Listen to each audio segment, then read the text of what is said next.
And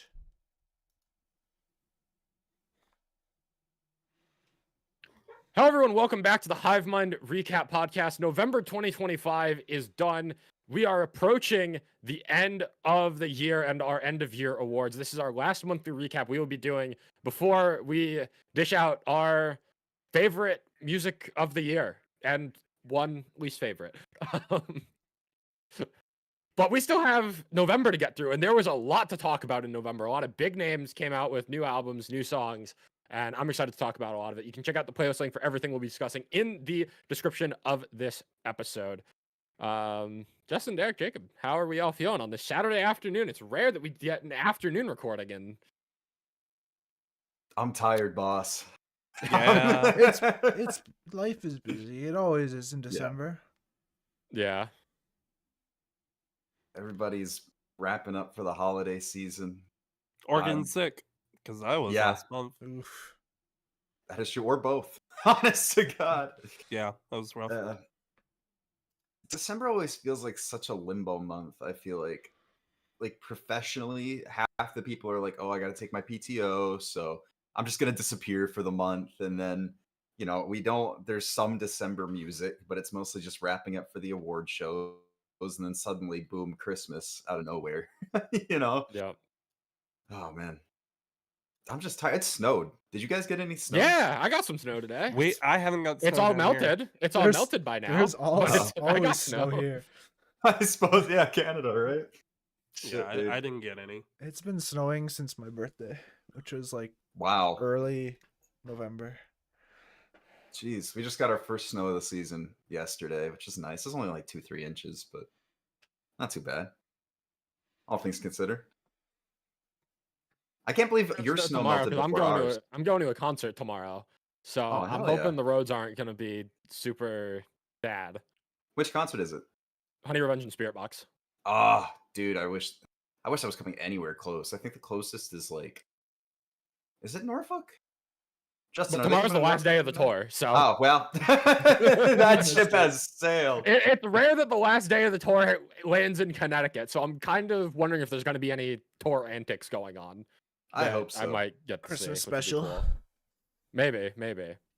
Spirit Box doing "O Come Emmanuel." Anyways, I guess on that note, we should talk about live shows. I know Justin and I went to a show this month.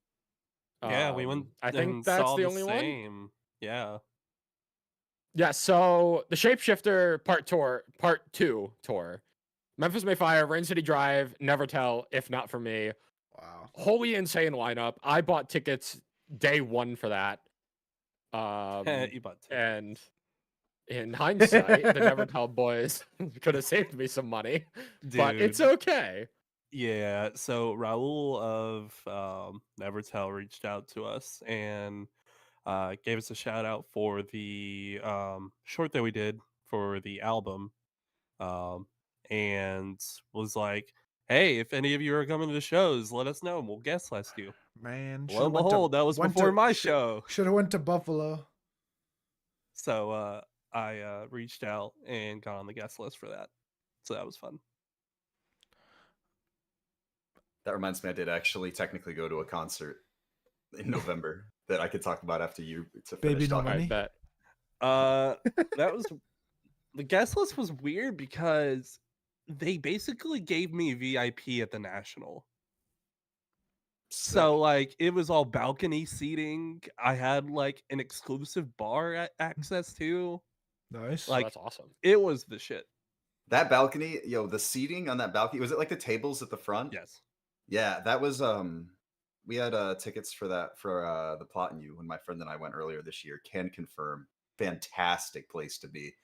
It's what changed my mind on balcony. I'm forever balcony. I got balcony seat tomorrow, so like, I think we're all just getting old. Yeah, right. I mean, yeah. But let's talk about the show itself, I guess. If Not For Me opened up the night. I unfortunately missed the first half of the first song, which is my second favorite song of theirs, Demons. Long story. My dad and I got to the show very late. But I thought If Not For Me were really fun live. They played pretty much every song I could have asked for from their discography. So no complaints there. They sounded great. Justin, I know you're not as big into them. I mean, they were good live. Like even though I don't listen to them regularly, live they have a really good sound presence, and they have really good like fan interaction. So can't really complain. It was good. Yep. And then Never Tell, obviously one of the main reasons that I think both of us were going there. This was your first time seeing Never Tell live, so I want to let you give your spiel first because I've already seen them live Yeah. before. I mean, I enjoyed the show. I would say the set list was not my favorite. They played mostly singles for this album cycle. They didn't play I don't even think they played any of their new stuff except or their old stuff except Everything in My Mind. Everything Um, and you could argue Shut Your Mouth because it wasn't on the album, but it is a newer Shut Your song. Mouth was released after Sacrifice, Yeah. so it wasn't really old. Mhm. But yeah, they played Shut Your Mouth, which I thought was weird because it wasn't on the album. Mhm. I really felt like they could have played like Ever After or something else from the album to kind of give it a little bit more into the album, but they played Criminal instead. Um, yeah, I would say it was still a good show, and I enjoyed it. It was good to see the boys. Talked to Jeremy after the show. He remembered that the podcast, and um, they're just great people. So that was fun. Yep. Yeah, when I went up to Jeremy and Raul at merch at the end of the night, like I didn't even have to like I was like not even done with my sentence being like, "Yo, I'm Jake from the Hivemind." He was like, "I know you, I know you." So yeah, it's just really cool seeing like this like podcast that we all do for fun, like the impact that it's actually having on the bands that we've been fans of for so. It's like a very cool feeling. I'm still mad. Probably my favorite part about. I'm still doing mad this. they didn't come. When was that? It was like a year ago now. Hold Canceled. grudge for a year. That's right. yeah. Yeah. Them Yep. Canadians, man. I mean, They'll I got hold a to grudge. see Rivals. I haven't seen Rivals in 6 years, I think. 7 years, maybe. It's before the podcast. Honest to God, if I'm thinking about it, I think the concert that I went to this month was the first one that was a byproduct of the podcast. Oh, yeah. Or like was for people like we've talked to or interviewed. Since yeah. Anyway, sorry. Thinking out loud. Ed All Sheeran good. over here. Yeah. After Never Tell, it was Rain City Drive, and Yeah. I finally got to see Rain City Drive for the first time ever. Really? That's It your took- first time? Yeah. Yes. That's Dang. my They third. haven't come to Connecticut since October 2019, which was before Prayers came out. That was with That's crazy.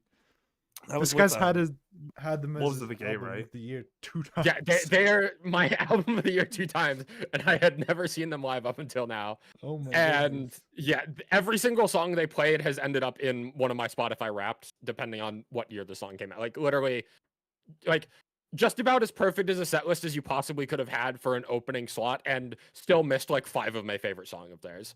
Like it's just absurd. With that being said, I was a little underwhelmed by their stage presence. Hmm. For as Yeah, I talented mean, of a band as they are, it their just felt stage like presence they were was just they were playing. kind of they were kind of just playing the music. It didn't seem like they were as into putting on a show as much as Never Tell or Memphis were. I always thought the bassist, I can't remember his name, but he was always really into it. trying to remember. when It's I not saw- Colin, right? Colin's the guitarist. Hang on. Yeah, I don't remember. I know there is a Colin in the band, but I don't know. Is he busting out the Research Yup. squad. Which guy? This guy. No way. Yeah, I think he had good stage presence. I think so. I'm pretty sure.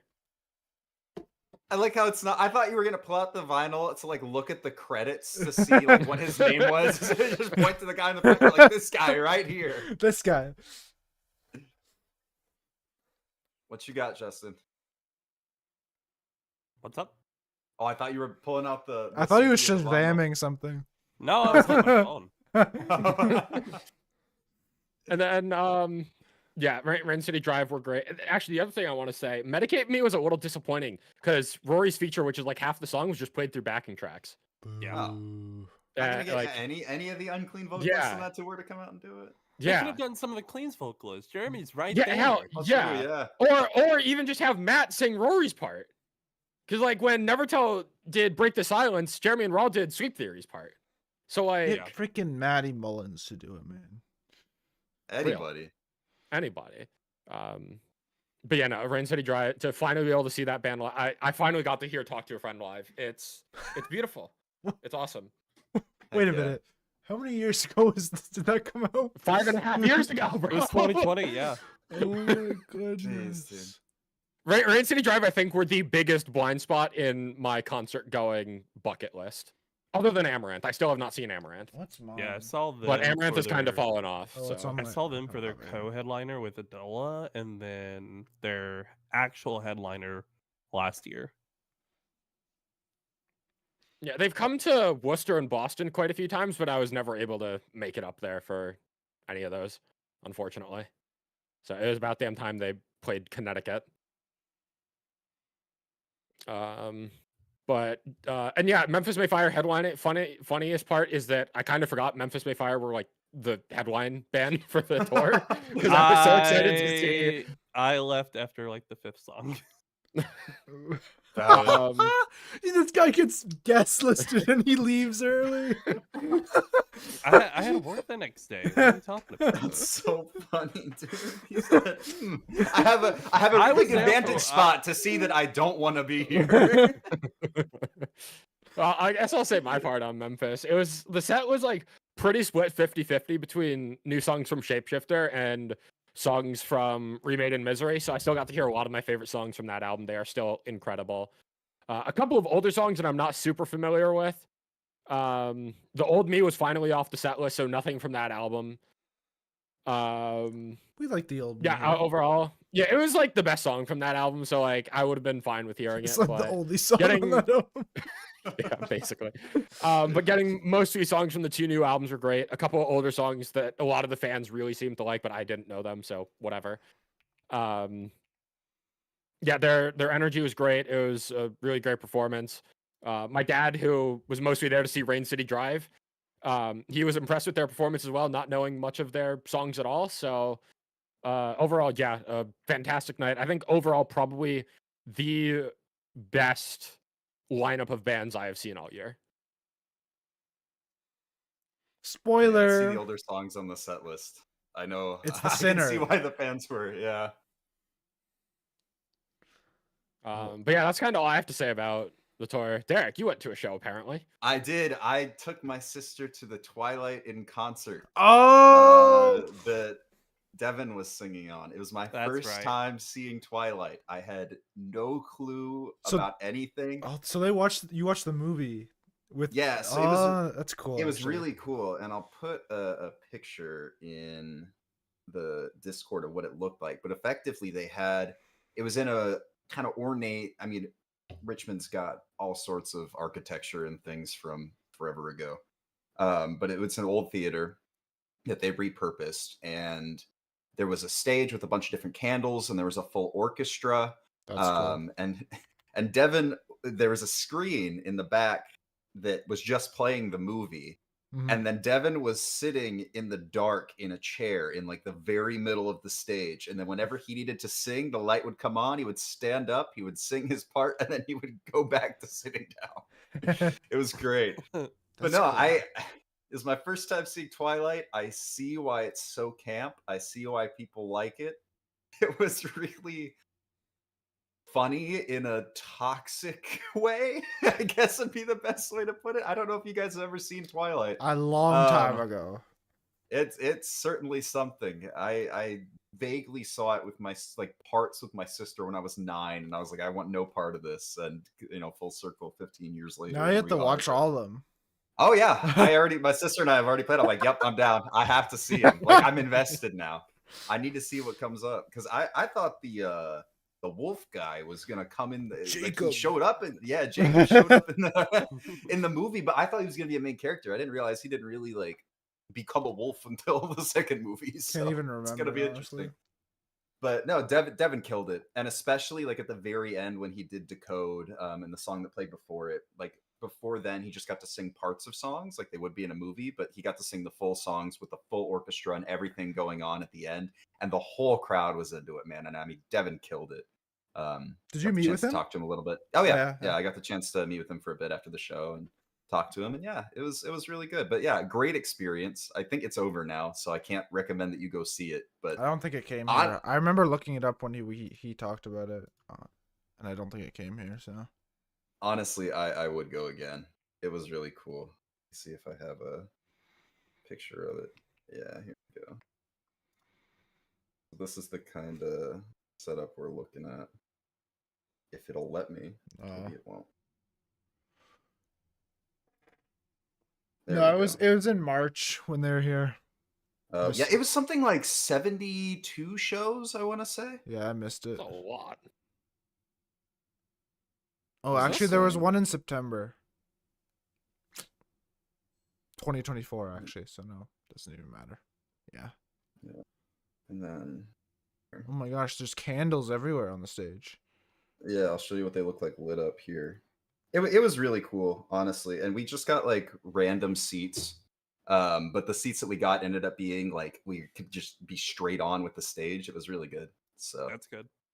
yeah, had a great time. Would 10 out of 10 would see Twilight again, I think is my assessment. Nice. Now you have to watch the second one.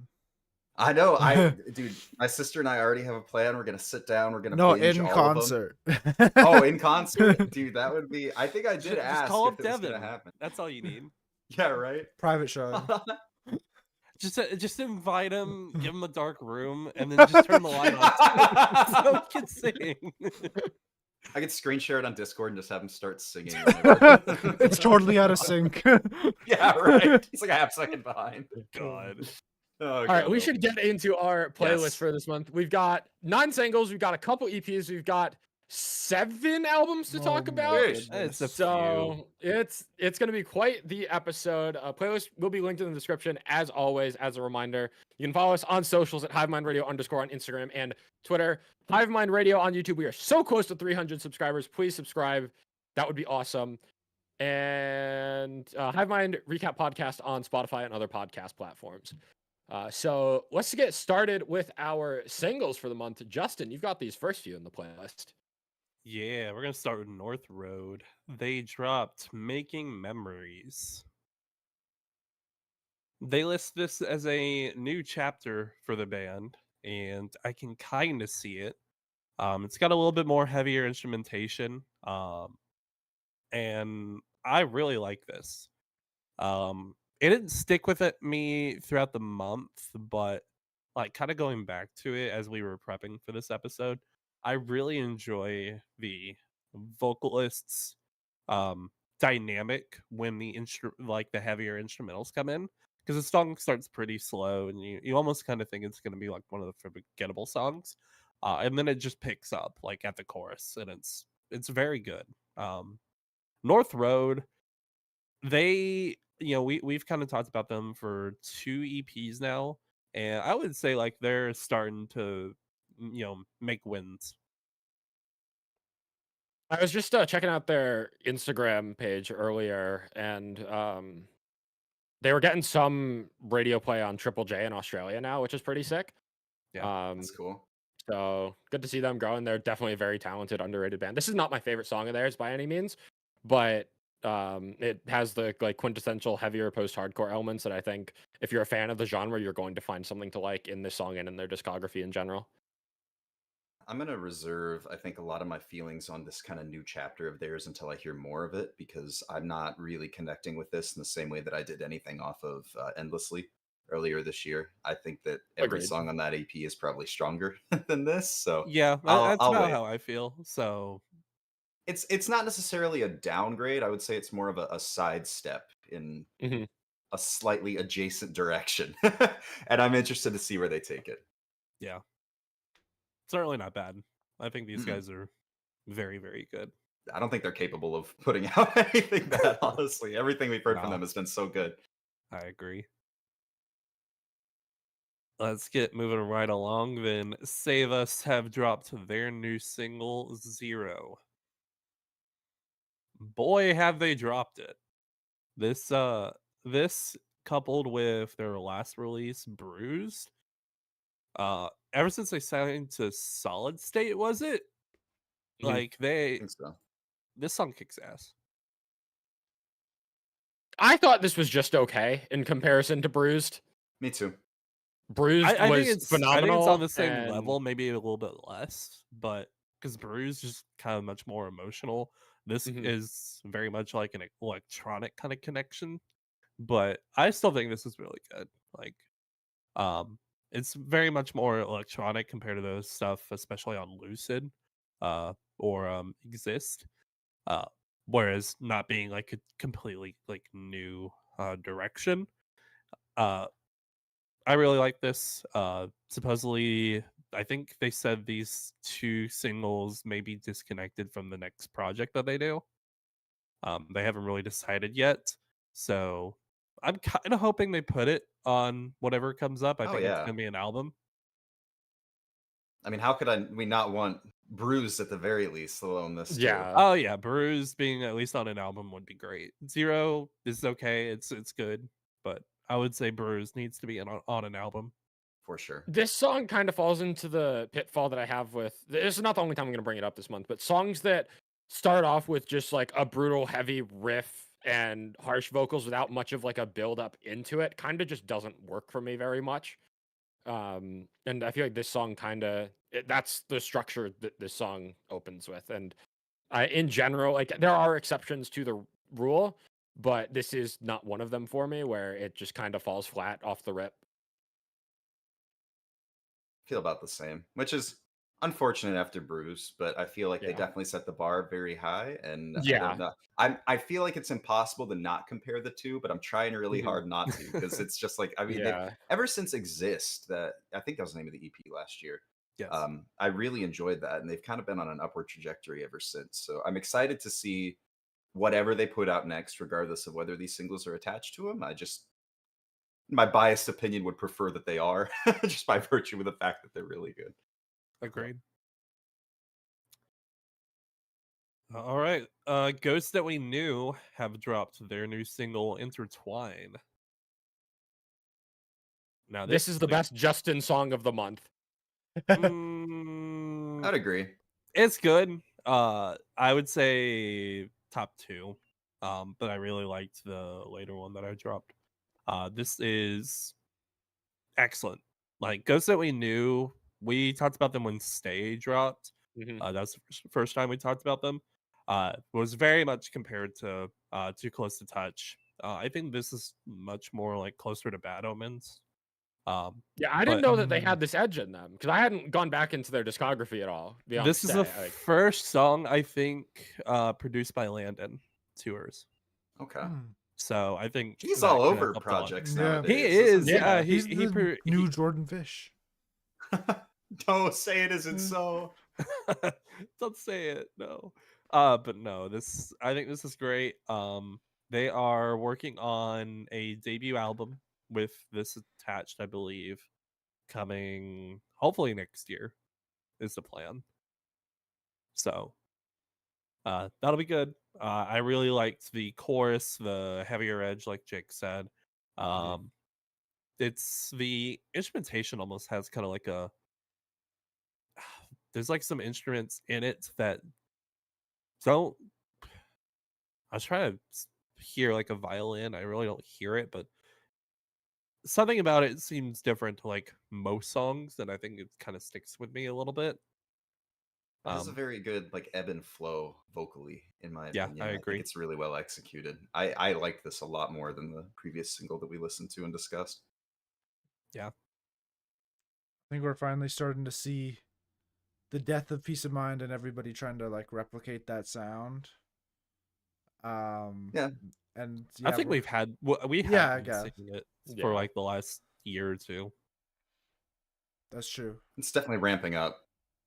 I don't know. Yeah. I mean, it's hard not to hear a little bit of plot too, I guess, given That's true. Land Tours, but I definitely feel more so than the death of Peace of Mind, like the cornerstones of the early 2020s are kind of establishing themselves now, like they're becoming more evident in the music that's releasing. And I think that I would say probably by the end of the next year, be able to confidently say like, okay, these are the albums that influence the rest of the decade.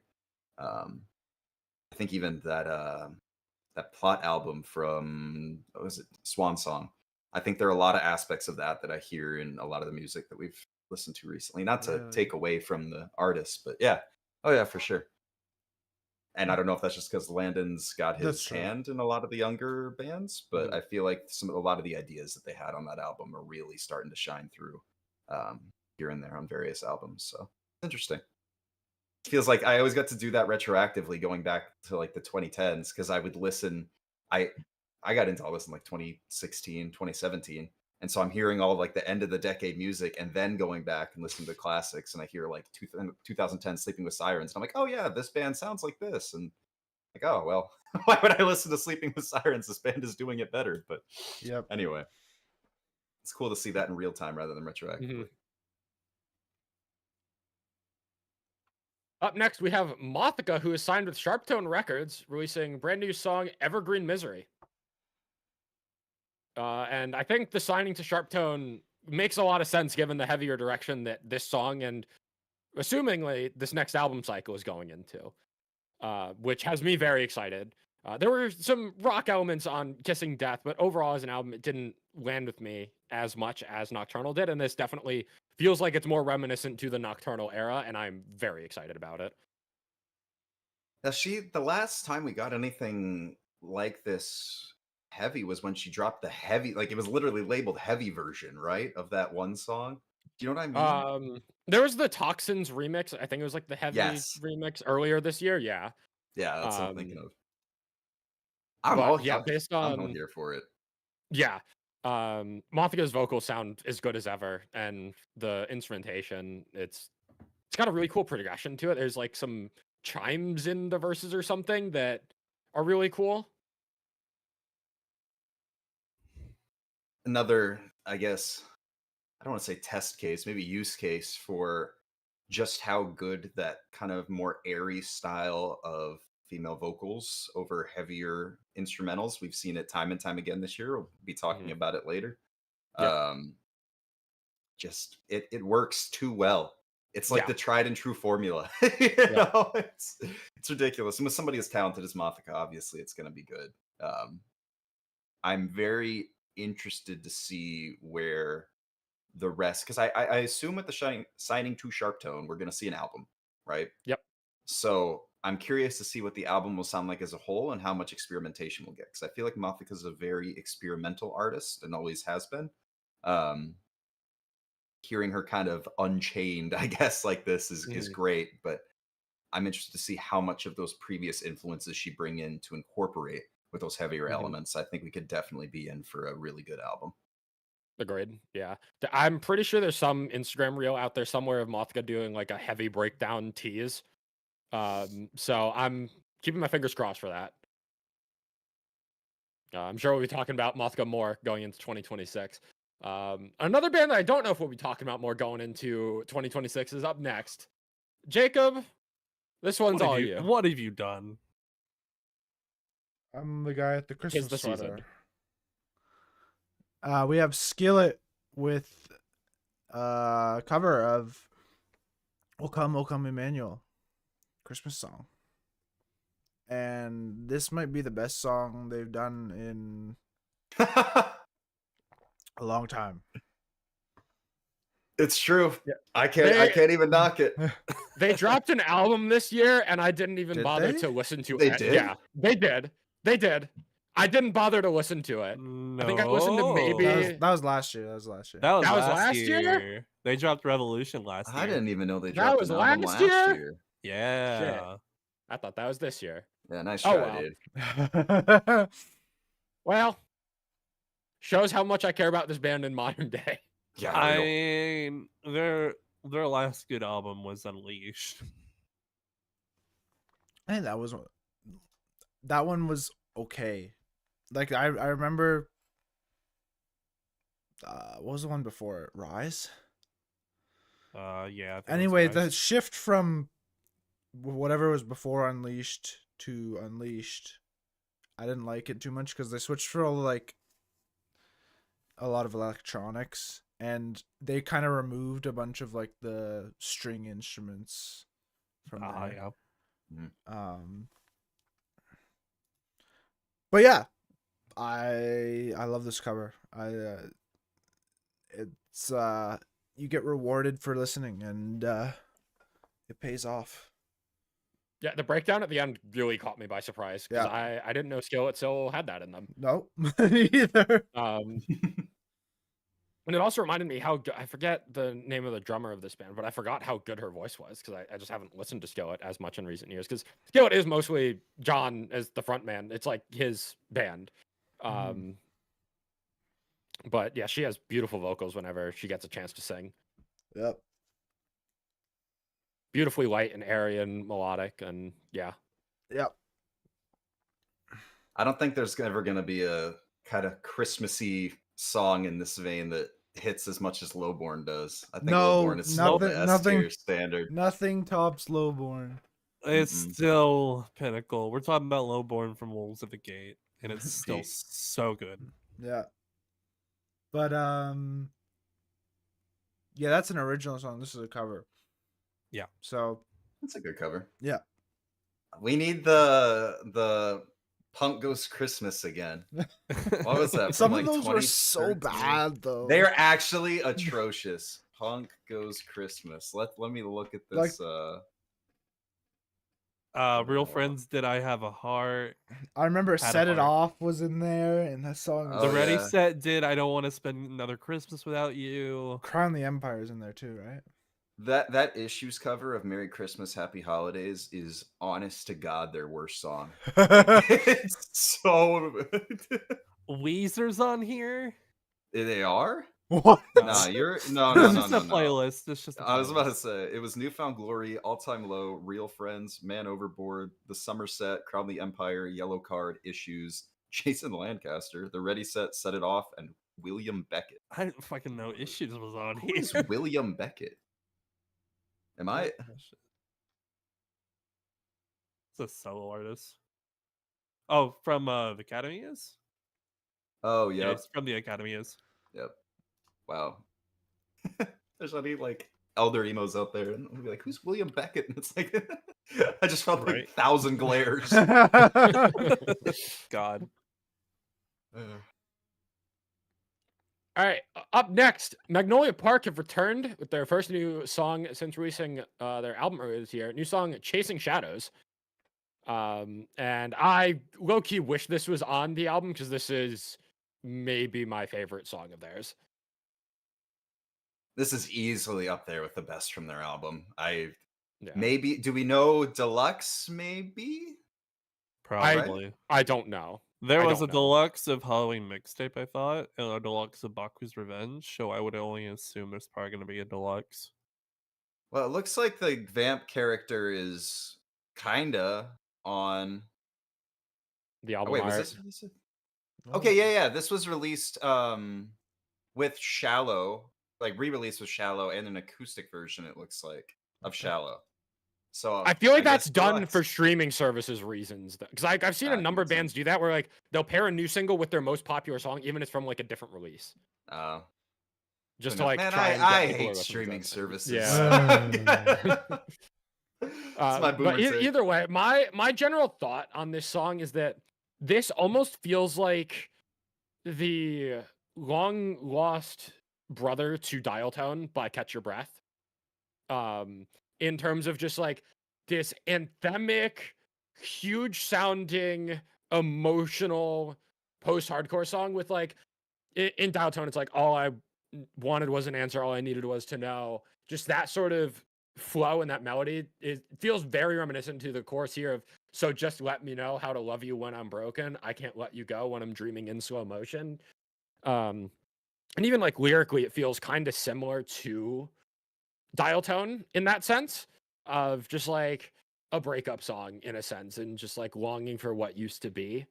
And Catch Your Breath released a song earlier this year, which was like they were hyping it up as like the sequel to Dial Tone, and I was like, this just does not hit the mark in the slightest. So in a way, this is kind of filling that void that Catch Your Breath missed for me. And even without all of that, it's just a great song. Definitely one of their best. Not just in comparison to the album, but overall, I think that this is one of the better Magnolia Park songs I've heard. I'll echo everything that you mentioned. it's another one of those cases where if it ends up not being on the album, it's like, why? Why is something this good not there? It would have improved my opinion of Vamp tremendously. Yep. But you know Yeah, what? this song on Vamp might have given it top 10 potential. I'm being Honestly. so for real. Well, at the very least, if nothing else, it's a sign that they're continuing in a good direction. And I Mhm. would be very. It keeps me interested in their next album in a way that I don't think Vamp by itself would have. So, fingers crossed. Please don't fumble, Magnolia Park. Yeah. I'm giving. Yeah, I am graciously giving them an opportunity in all of my benevolence to put out an album more attuned to my personal taste. I'm sure they're actively looking for that right now. Like, oh yeah, write that down. Write that down. Another just band that Chasing we don't Shadows want 12 to times. fumble is Bad Omens, who've just dropped their 4th new single this year, Left for Good. They have not fumbled with this one. Oh, no, they Yeah, have not. I think this is a step up from Dying to Love. Admittedly, I think this is the one that I've played the least, given that Chasing Shadows released the same week, and I think that song Oh. is superior. I would see Left for Good in my playlist, and I'd see Chasing Shadows right above it, and I'm like, wait a minute. But no, this is really good. Noah's vocals in the chorus, that melody is infectious. And I also feel like they kind of nailed a heavier part for arguably the first time this album cycle. Well, don't watch what you say, Jake, because these may not be attached to an album. We don't It's know. true. It's true. But no, I also think that this is probably their heaviest breakdown since Dethrone. I want to say. No, Given it's a Artificial two-parter? Suicide, though. I want to say this is heavier. Maybe No, what's that one with Come on. Era? anything more than human. Yeah. That one's good. And man, this band is so good. We just listed Yeah. like 4 I bangers. might I think this might be the best single. I didn't You would think not so. be wrong. I didn't think so at first, but I think lyrically for me it's a step up from everything else we've heard, and I think that's like it sounds good and everything has sounded good. It obviously, what was I don't even remember the third song's name. Spectre Imposed, Dying to Love. Dying to Love. Other than Dying to Love, I think this one is a cut above the other above Impose and Spectre. I think Impose is still my favorite, both sonically and lyrically, but Mm. this is just way too good. You could tell me Dying to Love is the best single out of the 4, I'd tell you yes. You could tell me Spectre's the best single out of the 4, I'd tell you yes. You could tell me Impose is the best. The only invalid opinion is Dying to Love. I think that is by far and away the weakest single. Yes. And I say that, and it's still really good. So if there's an album associated with this, Bad Omens are going to knock it out of the park. If it's not, the new songs better be really, really good, because these are fantastic. And I'm going to be very upset if we get like 4 or 5 standalone songs. Like, all right, guys, here's the album, and the album's just not as good. It's like, what? it's the Chasing Shadows dilemma. Why wouldn't you put it on the album? I don't know. Like at Who this knows point, what Bad Omens are cooking at this point? At this point, like I feel like we're Just gonna trust the get- process. We're gonna get a Shirley. song next week, right? I think so. Apparently, this is news to me. No, I mean, I'll take it. I mean, Sure. I wouldn't be surprised because they've been releasing Yeah, like once a month, right? pretty consistently. Yeah. All right, up next, new artist for the podcast. Vanna have released brand new song, Pray, and have also signed with Sumerian. There's too many Vanna Vannas. opened for Honey Revenge on the Loving and Losing tour this summer, and I wish that this song was out then, because this is by far my favorite thing I've ever heard Vanna put out. Was that the band It that didn't come to is- my show? That was the band that did not play at the Toronto show, yes. Nice. I got the longer Um, nightlife set list, so Yep. No, you still won out in the end. But yeah, no, Vanna signing with Sumerian, I think, is a fantastic sign for the future. This is phenomenal. It sounds like the Vanna songs that I've heard before. There is definitely that feminine baddie core edge to this. Oh, she's trying to be poppy. I'm looking at her bio right now. Yeah, it's Poppy from Down Under, basically. If you like modern Poppy, you are going to like Vanna. I'm pretty sure. The chorus in this is huge, but even huger is that's not a word. The breakdown in the Nah. song is filthy. The breakdown in the song goes nuts. It just goes. It just goes.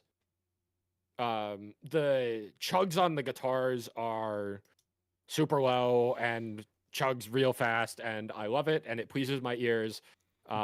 Late game contender for one of the best breakdowns I've heard all year, unexpectedly. Yeah, she sounds fantastic. I'm surprised this is the first we're talking about her as an individual artist. Have you shared a couple of Vanna songs on the Discord? Yeah, previously? yeah, I've Okay. shared a couple. I believe late last year. She was featured on Warship on the Yes. Vamp album. So we've technically talked about her. I think, Technically. yeah. But I this is the agree first time with we're talking the about one best. of her like Solo works, original yeah. songs, not as a feature. Yeah. Well, this is fantastic. But need to go back to the stuff that you shared previously because I don't have any other songs saved by her. But if they're anywhere near as good as this, I've got some digging to do. They're very hit or miss as far as I'm concerned. Okay.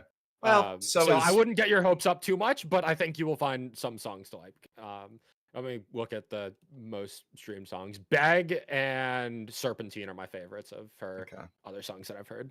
I feel like any artist that makes this kind of music generally is pretty hit or miss. So I guess I shouldn't say makes kind of music that goes to this kind of aesthetic, be it poppy or otherwise. So I'm not surprised. Another band we'll be talking about later on in the podcast. But the good news is that when they hit, and this hits. So if there's more like this, I'm more than happy to hear it. That takes us to our last single of the month, Justin. Volumes have dropped their new single Bad Habit off of their album dropping this month called Mirror Touch. This isn't Bend. This is not Bend. It's the closest to Bend I think this album's gonna get, unfortunately. After listening to the other singles, I don't even think we've talked about any other singles from this album cycle. I haven't even heard them. This is probably gonna be like the closest we'll get. The other singles have been pretty heavy, admittedly. Guys, we all need to stream Bend so that Volumes does what the Devil I made a whole Prada album did. dedicated to it. It takes nothing. The Bend 12 times edition. Yeah. Everybody. So here's the deal. Here's the deal with the song. stream The song is Bend. good, right? True. It is good. The deal with this song is that this song is good, but when you take a shot at the king, you best not miss. And unfortunately, you kind of you were just barely. It's like when you. This is a terrible joke to make, but this is glazing Trump's ear. Yo. Oh, that's great. Oh. Well, that would imply that Trump is as good as Bend, which is not true. How did we get this far? No. Bend is far superior, but that's the analogy that came to mind, and damn it, I said it. God. Nah, I got you, bro. No, I mean it makes It's sense. like this is a near miss. Yeah, Or, and I don't. Yeah, near hit, whatever. Yeah, it's weird to describe it as a near miss when it's so good, but I think that what this song lacks is more vocal variation. I think like the chorus of Bend, for instance, you have him using, or both vocalists using both the lower and upper registers of their clean vocals, and it's just not really as much the case here. It's still a good song, great vocally. I really like the electronic elements.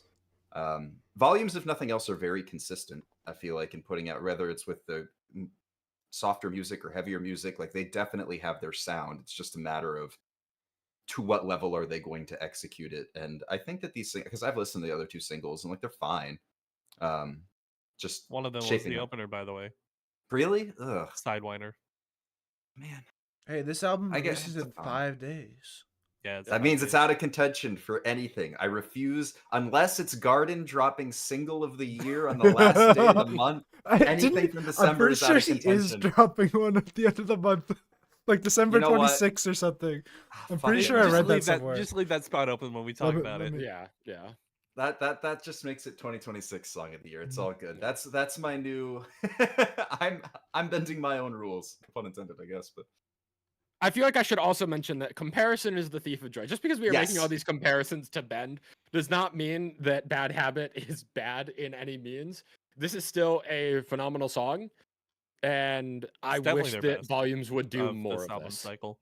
yeah, well, I think that's the part is that if the last album's any indicator, we're gonna get one fully or mostly clean song, and it's gonna release as a single, and this is it. So this is now setting the bar for what the rest of the album, based off of previous expectations, is going to be like. So we really want it to hit, and when we all love Bend as much as we do, it's I hard. mean, Bend has over 7 million plays. That's The not next enough. Highest, the next highest on that album is 4.1 million. Man. So there's a huge That's a decent divide. gap. That's a decent gap. Come on. I think I Bend guess- was also a single. But they could also be not to like psychoanalyze, but regardless of whether or not it's their most popular, if they just don't enjoy making like That's less heavy music, they then need to more pull power to them. I mean, they're The Devil Wears Prada, and they take Mm. they take the sound of Chemical and make it an album, and then they go too far. We'll get to this later, but Yeah. man, anything. we just need Is that there one a song that all four of us agree on as much as Bend? Like, I feel like "Talk to a Friend" is the only other song that like comes to mind. Yeah, Talk to a friend. I mean, rhyme with there was each other. There was a lot of Bad Omens. There's a stuff, Bad I think we Omen all song somewhere. Agreed. yeah, on. Yeah. probably at least 3 of them. Yeah. I would say. But, like, There's- Bend, like across the Hivemind, I think is like one of the like consensus best songs since we have started this podcast, Yeah, absolutely. Although I and it will has say, aged phenomenally. if any of you guys are interested in more of Michael Barr's cleans, he does have a solo project that he hasn't put anything out on in like 5 years. But No Did- Control is a giga banger, and he's got a I might bunch have of to listen really to good that music. after this. I haven't heard any of that. I might very have to. good. I'm taking notes. We have 4 EPs and 7 I know albums the to talk about, song. so It's Bad Things by I Prevail. I don't know if Justin likes it though. that's. I think that's maybe in the conversation. It's yeah. up to Justin. Justin, are you a Bad Things enjoyer? We did build this to burn. By maybe someday. I thought this EP was good.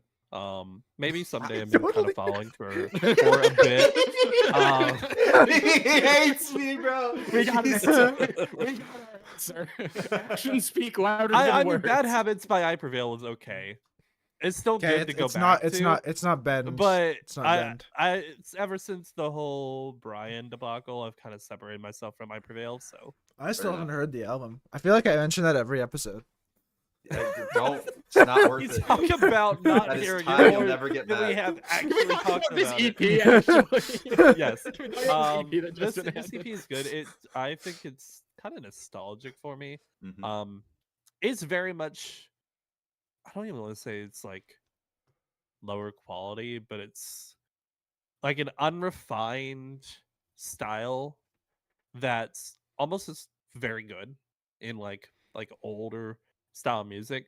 To me, I think there's a cadence between the instrumentals and the vocals. There's some heavier vocals in Matchstick City. Paper Town has some really good guitar work, especially toward the end with like a really good guitar solo. The Clean's vocals on this, I think, are very, very good. I think given more time, this band, like 2 or more projects down the line, can definitely like strike a chord. I think this is one of the rare times where you've added a project to the playlist and I've enjoyed it more than you have. Because I agree that it's nostalgic, but I don't know if I would necessarily call it unrefined. I think that, I mean, it's not highly produced. I guess I should say. but even then, they've got electronic elements scattered throughout guess. the EP. I really enjoyed the production, especially on Cardboard Castle, I think was my favorite song on here. I think the That's a oohs good in one. that song are very catchy. The vocals, I mean, in it being nostalgic, it's very kind of Kellen Quinn esque, that early I was era gonna make the post Sleeping with hardcore. Sirens comparison. Yeah. Oh, absolutely. Yeah, and There I was mean another it's band that I wanted to bring up for comparison. That's a crazy deep cut. Justin, do you remember this band called Altessa that put out 2 songs ever? Yes. God. I go back and listen to them all the time. Because that was like when I got like 30 seconds into Paper Town, and I'm like, holy flashback, Altessa. I yeah, miss you. Altessa was phenomenal. Well, it really sucks that that band didn't head off before they lost one of their members. Don't worry, Derek and I have a band like that too. It's Now and On Earth. oh yeah. Holy shit. Wow. I know. I need to put them at the top of my library so I can remember them. That is a throwback and a half. Holy balls! Wow. Yeah, I know what I'm doing this afternoon. But no, I will say I think Sleeping with Sirens are a shell of who they used to be, and it's not necessarily that they're making bad music, but they've definitely drifted into more of a modern sound. And obviously bands mature and progress with time, but I think that there's still a lot to be explored with that older kind of late 2000s early 2010s post-hardcore sound. um I especially really enjoyed it. Kurt Travis of God knows how many bands has a project, or I don't know if he still does. He had a project called Gold Necklace that kind of explored a little bit more of that sound with a little bit chiller of a vibe, and this gave me that same sort of vibe. I really enjoyed this. I thought that this was an easy listen. It was an enjoyable and engaging listen. It made me nostalgic, both in terms of the lyrical content and the sound. I agree the production could be better at points, but I also don't think it was bad. It didn't make it. It didn't affect my listening experience at all. I said that trying to make it seem like it wasn't a bad thing. More like it's you can definitely tell like it's a band that Early in their isn't career. like this is Mm. a band with less than what 20,000 monthly listeners, and it's still pretty well done. Yeah, it's impressive. I there's definitely a lot to enjoy here, even though it's only 4 songs, and I'd be very interested to see where they go going forward. I didn't realize they got a song with almost 1 million plays on it. I'd be interested. Have you heard it, Justin? I think it's a cover. Oh, it's a cover. That's a of- It's Cranberries. it's with Cranberries Kelly cover. Oh, it's with Kellen Quinn. Yeah. Oh my goodness, it is. Well, there you go. So that tracks. Okay. Well, everybody and their mother's done a zombie cover, so it is what it is. I don't know. Ever since the one from Bad Wolves, that one is still very good. Yes. Yeah. It's like their only good song. Well, they've got some others, but They yeah. have some others. Yeah. Do they They got still a make few. music? Yeah, they got the guitar ex-guitarist from the Acacia Strain, and he's their new vocalist.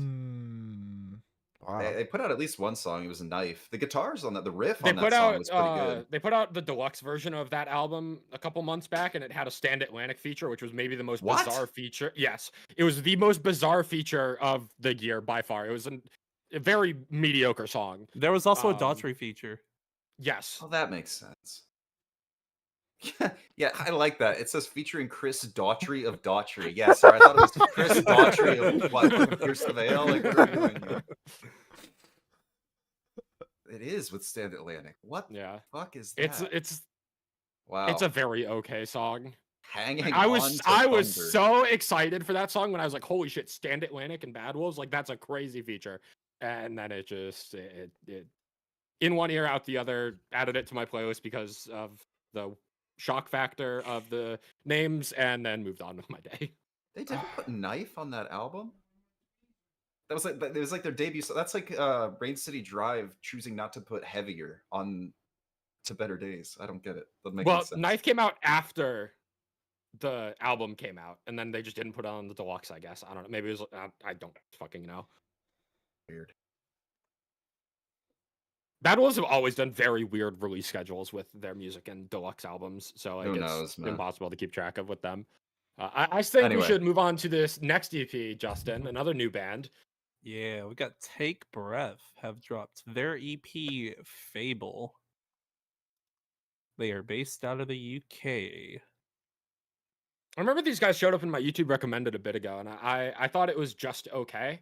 But I gave some of these songs another listen just to see if maybe there was something I was missing. And I generally still think it is just okay. It falls into a lot of the pitfalls that I have with other bands that sound similar to it, like some of the more underwhelming Holding Absence songs that I find uninteresting.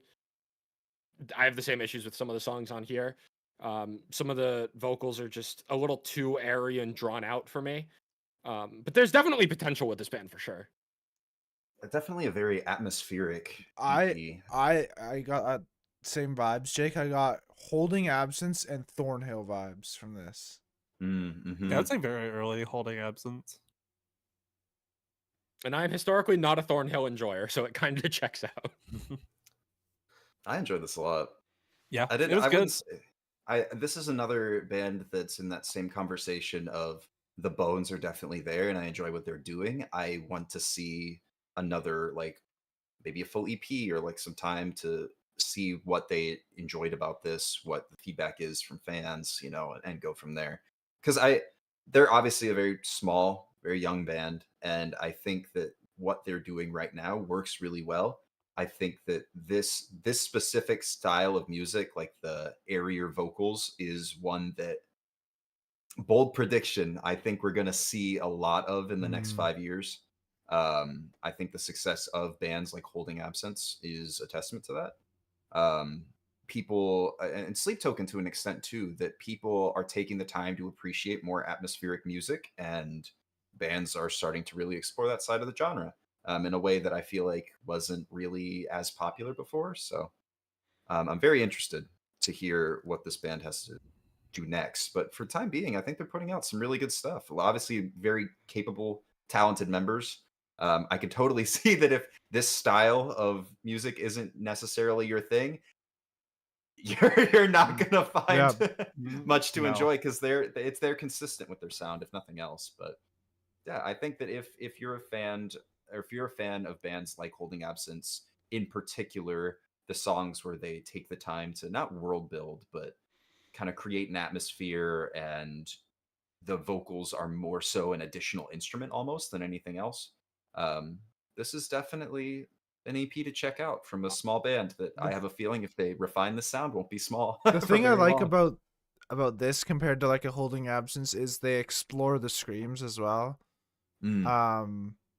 Which isn't something. There's maybe like a few Holding Absence songs that have it, especially in their newer album. But yeah, I something more. It reminds me a little bit of, I guess we'll be talking about them shortly, but before and after Caskets kind of added the unclean vocals that, Yep. Yeah. it was very easy to get lost in the noise almost. Yeah, that was like beforehand. my only one kind of drawback from this is that it's too long for an EP and too short for an album. I think like the if Bill you Murray added like treatment. yeah, I feel like if you added like one or two more songs, kind of vary up the sound just a little bit, I think it would have been better. But it's still very good.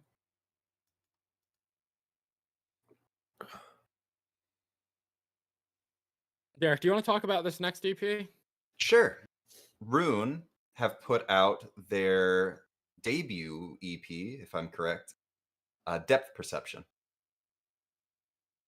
Debut with UNFD at least. Well, There yes, might be yes. something in the past. I don't know, because this is a new band that we just discovered a few months ago.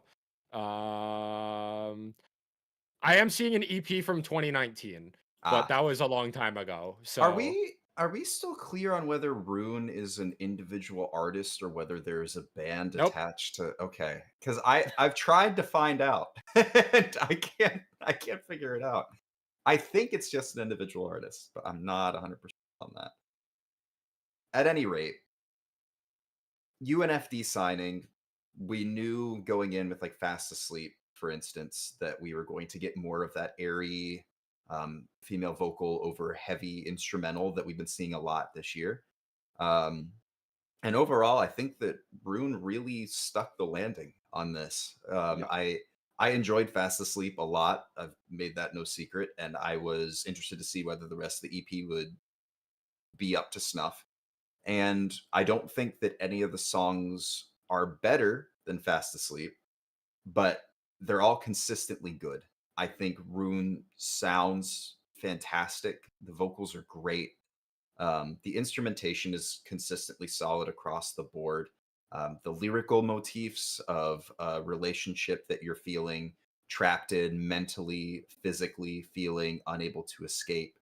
Um, Fantastic theming. I mean, we've seen that a lot this year. I feel like on top of the female vocals over heavy instrumentation that we've seen, it's been a lot of relationships falling apart for artists this year. At least that's the common trend lyrically. Um, I do want to say, Jake, do you know what band Mike Harstrom is from? I found his Instagram, and there's like 4 different bands tagged on his Instagram page. So Okay. fuck if I know exactly what Multiple. band is like the Ma- actual one, but I enjoyed the hell out of his feature. I thought it fit really nicely. I think it was a really good addition to get that one really heavy moment on this EP. Because the point I was going to make is this is one of the most consistent EPs I think I've heard all year. Like front to back, there is not really a pitfall anywhere amongst these 5 songs. Like there are some of my favorite EPs I've heard this year. They have that one song that's kind of under. I'm going to reference last month with "Sink Into Me" by Windwalkers. I still think that song is not up to snuff compared to the other 5 songs on the EP, and it drags down my overall opinion on the EP because of it. This EP, while I don't think it peaks nearly as high as that Windwalkers EP either, it does not have. There is not one song that I can single out here as like, oh, I love this EP, but no, it's just like 5 consistently really good songs that the instrumentation's great, the vocals are great, the production is great, the mix is great. There's not much for me to say negatively about this album other than I like other music more. That's kind of all it comes down to, really. I mean, I don't know if I'd as much. I guess it has been a year of stacked EPs, and I think comparative to the best that I've heard, this doesn't quite reach that same bar. But the best that I've heard are like 9s and 9.5s and 10s. So it's a high bar to reach, and I think that I guess it's not a debut, but effectively for like this to me feels like their debut EP in terms of Yeah. establishing a consistent sound, and this is what Rune is. And I Mhm. think they do a great job as a mission statement. This EP is great. I'm just makes it Hearing this EP just makes me want an album. Honestly, Mhm. it's one of those EPs where I'm like, okay, you've proven it. It's like I don't have anything more to ask of you. Like I don't want you to refine your sound or maybe find some variation. Like it's great, give me a full length album, please, Yeah. because I love what Yep. you're doing here. Yeah. Yeah, this was great. I do want to highlight Hostage as the opener to this EP, which we haven't singled out as a song. My favorite of the 3 new songs between Hostage, Erode, and Depth Perception. I went back to Hostage the most. Really liked the chorus in that song in particular. Depth Perception for me as a closer to the EP. I guess we'll highlight the bookends, but Depth Perception was my favorite of the 3 new tracks. Um, I really enjoyed the way that it tied everything together with the whole motif of the EP. And again, title track for the EP, it's probably going to do that, but more than anything else, having it as a closer, really, I think they stuck the landing really well. That takes us to our final EP for this month. We have South Arcade, who have dropped the EP Play. Now, I mentioned last episode that this was supposed to have a Bill Murray feature on Bleed Out. That never materialized, I guess. When the preview pre-save link showed up, there was definitely a Bill Murray feature on Bleed Out. I don't know what happened to it. Is it But instrumental? maybe? Maybe. I Hold don't on. know. Let's see. No. But either way, this is one of the most fun EPs that I have heard all year. South Arcade are, I think, the band that have been able to thrive off of that early 2000s nostalgia the most of any sort of like modern pop punk adjacent band. I don't feel like there's another band that is riding the momentum of nostalgia from that time period the way that South Arcade are across their discography, but especially on this EP. Um, just from the graffiti aesthetic on the album art to the melodies across every single song on here to the lyrical content that feels very like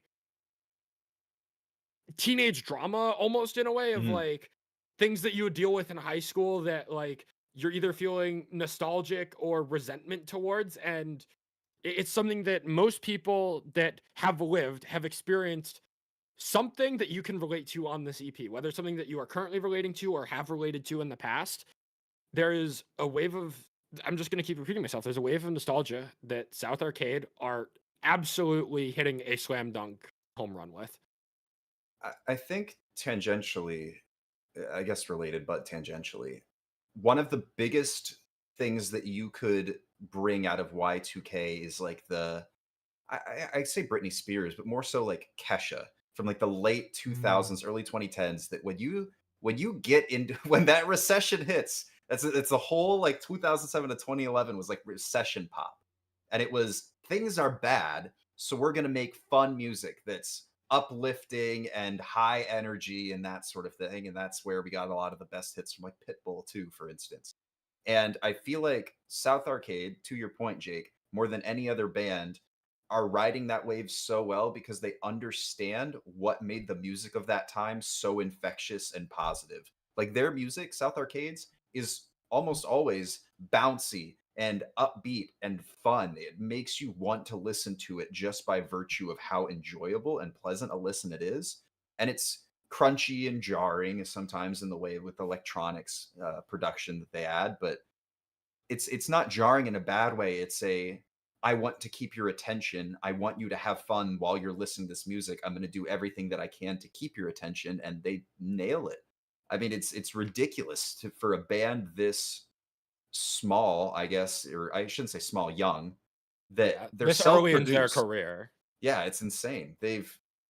As far as I can tell, they're self-produced. They're doing fantastic. It's just a group of 4 creative individuals who are all on the same page creatively, and you can tell because they're just in their bag every single time. It's ridiculous. Yeah. Again, this is another example of band that I accidentally discover in December the prior year that would be favorite artist discovered of the following year. Yeah, it would be It's mine happened. too. I want to say this has happened now 3 or 4 times in the history of this podcast, where I've discovered a band in December that ends up being my favorite of the next year. It's kind of silly at this point, but See, Jake, that's why the key is. This is why I like just that bend the you handle rules. things. Well, and you could, but see, I didn't hear this until January when we did our December recap. So I'm still in the running. We'll see if they end up at the end of the year. Yeah. But yeah, fantastic. Fantastic. They're just Yeah, I mean, I even just want Fear an of album. Heights, which I was kind of lukewarm on as a Mhm. single, is so good in this EP. That course of I think I just want to play as play just reverberates. It's so fun. It's so fun.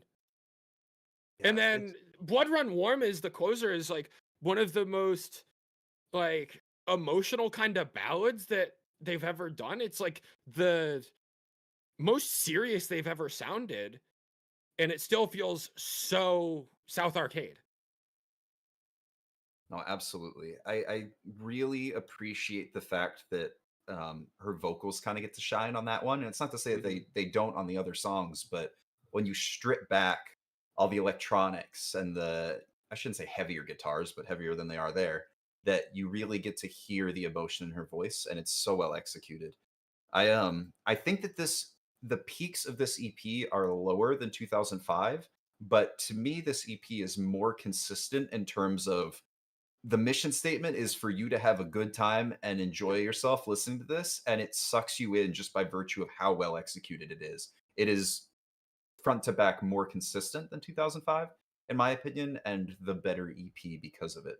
And that's saying Yeah. something because 2005 Yeah. is fantastic. Yeah, 2005 and How to Get Away with Murder are by far my favorite 2 songs of theirs.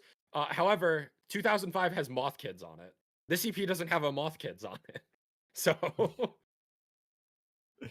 there's my one jab at South Arcade. That's the one song of theirs that I think is just significantly more underwhelming than anything else they've released.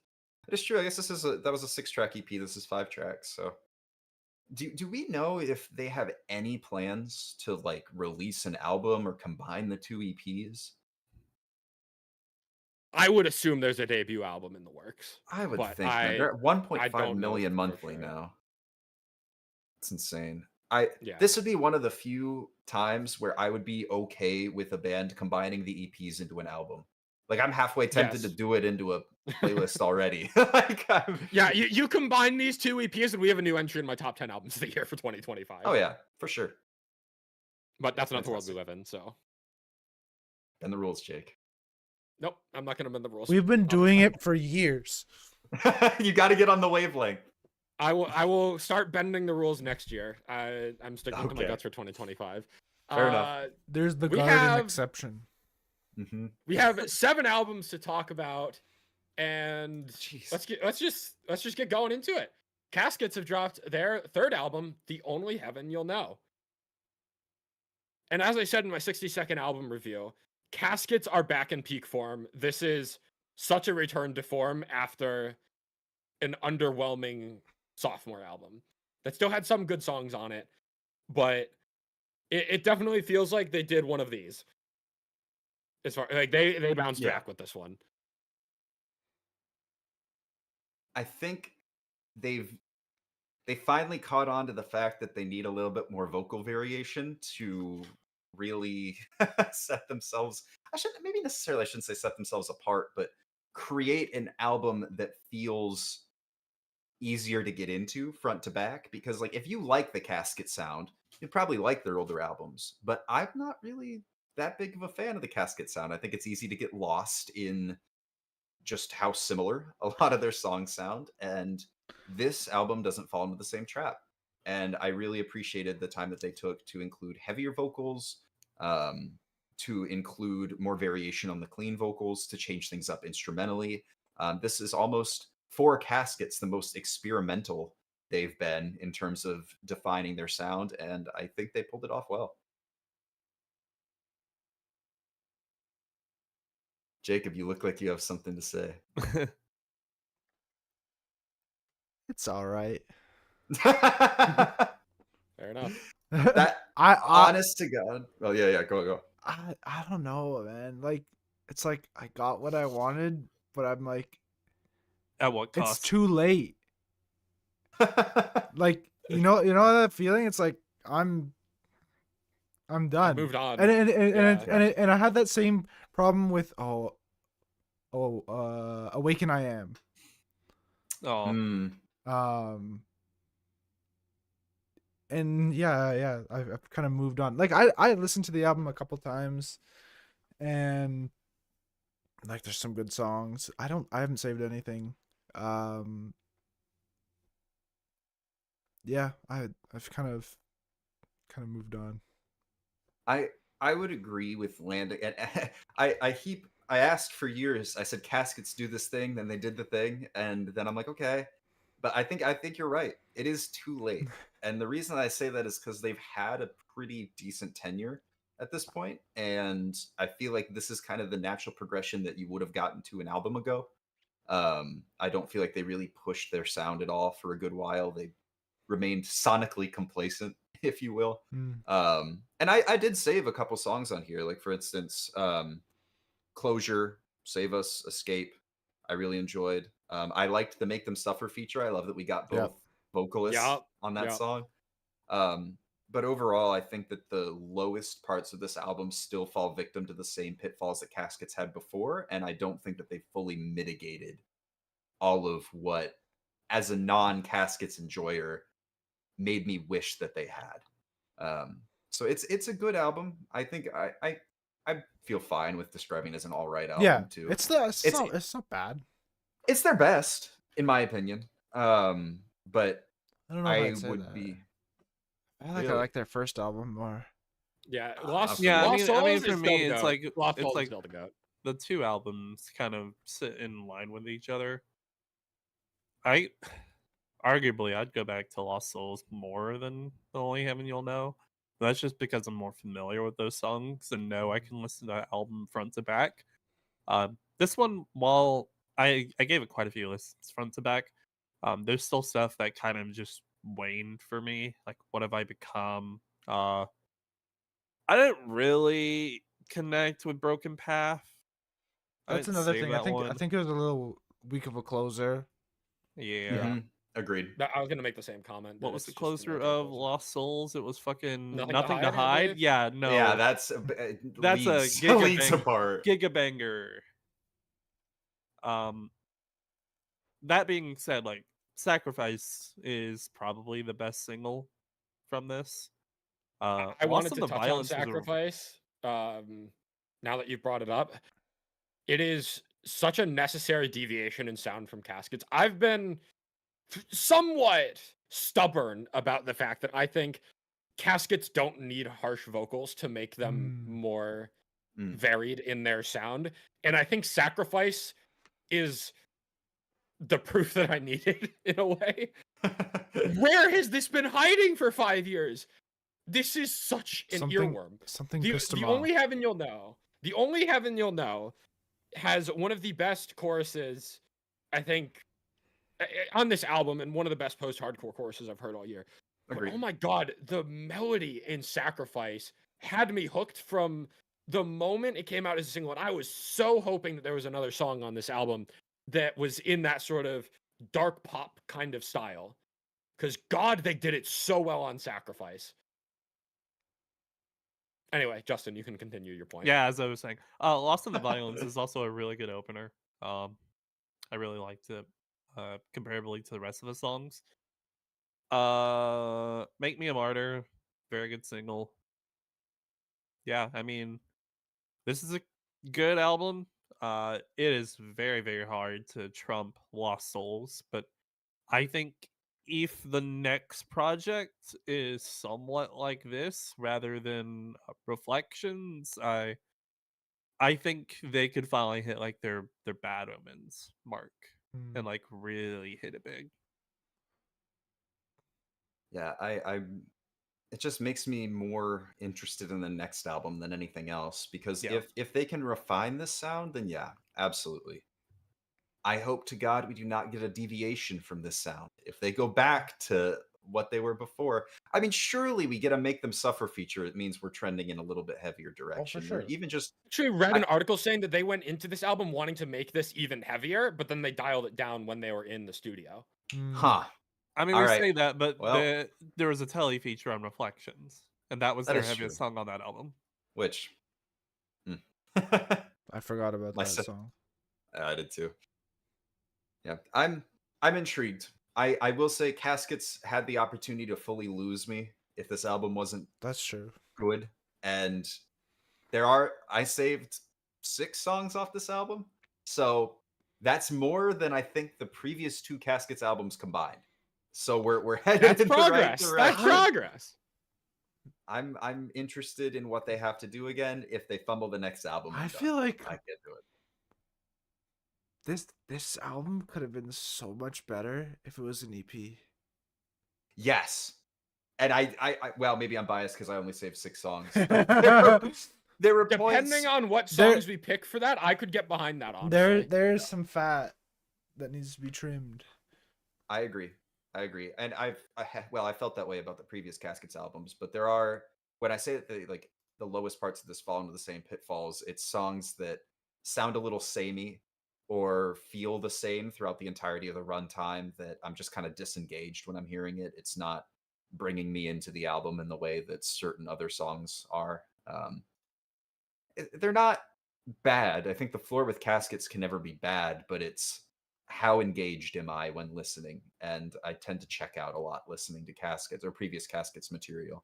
And there are points on here where I definitely felt that same feeling. So in an ideal world, it wouldn't be there at all, but I also know obviously music's subjective. I haven't been the resident Caskets enjoyer at all, so I will take saving 6 songs from this. I am, in fact, the Caskets consumer, as for my current Discord nickname.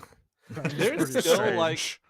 extremely popular, Yeah. and it always throws me off. Because like Oh yeah. they're one of the bands I never hear anyone talk about. I've seen people wear their merch sometimes, but like it's still wild that they're at 1.4 million. Well, I mean, a month removed from the album, it seems like a lot of. I mean, they're not like obviously they're not Bad Omens numbers, but feels like streaming's been pretty consistent. I would love to see. Well, I was gonna say I'd love to see what popularity would do in terms of their music and people's opinions and getting them talked about and providing support to them to continue to create music. But then they have 1.3 million monthly listeners, so it feels a little. What's the message of this album? Anybody know? It's Matt mentions it in a bunch of interviews. It's about his like past and like growing up around like religion and growing up like realizing he didn't need it. I You know, believe. that's very interesting because the message that I got, part of the reason why I mentioned earlier the whole like toxic relationships thing is that I read a lot, in what I was hearing, I was reading a lot into this is talking about a toxic relationship with a person, but especially if it could be talked about in the context of a toxic relationship with religion and how Yeah. he felt growing up. Because I was thinking there was relationships with like parents on this, and especially with like an ex-partner. But if he's growing up around religion and feeling disconnected from it and feeling toxicity from it, then I could totally see that side of things too. I It's think it could crazy be how, most multifaceted yeah. as well. Oh, absolutely. I thought I read think that it you was can more really like like fit either one, but I think that's like the message they wanted to get I mean, across. But yeah, like you could slot either in and it still works. Yeah, overall, I think lyrically, sonically, an improvement from previous Caskets material for me. I'm very interested to see where they go next. This should also note, I forgot Lost in the Violence was co-wrote by Philip Strand of Normandy. Really? Yeah. That tracks. Yeah. I mean, wasn't their album about like the same thing? Their last one? yeah, Dark and Beautiful Secrets Oh, was the fairly before. similar to this one. Yeah. Certain tracks on Dopamine too. Was that the name of the album? Dopamine? Yep. Sorry in particular, which is still my favorite song off that album. I hear a lot of that in this. Before we move on to the next album, I do want to shout out In Vain. I feel like that's one of the only songs we haven't sort of singled out yet from this album. One of my favorite songs on here. I love Matt's vocals. The soaring, emotional vocals on the It's All in Vain, It's All in Vain. And then especially in that bridge before kind of like the instrumental section towards the end. It's like kind of a breakdown, kind of not. I love that part of the song. Yeah, I don't have too much more to add that hasn't already been said. This is absolutely a step up from Reflections. It's not as good as Lost Souls. That really, in hindsight, feels like a lightning in a bottle sort of moment of just everyone firing on all cylinders. And as much as you try to recapture it, it was kind of just a product of the time in a way. Uh-oh.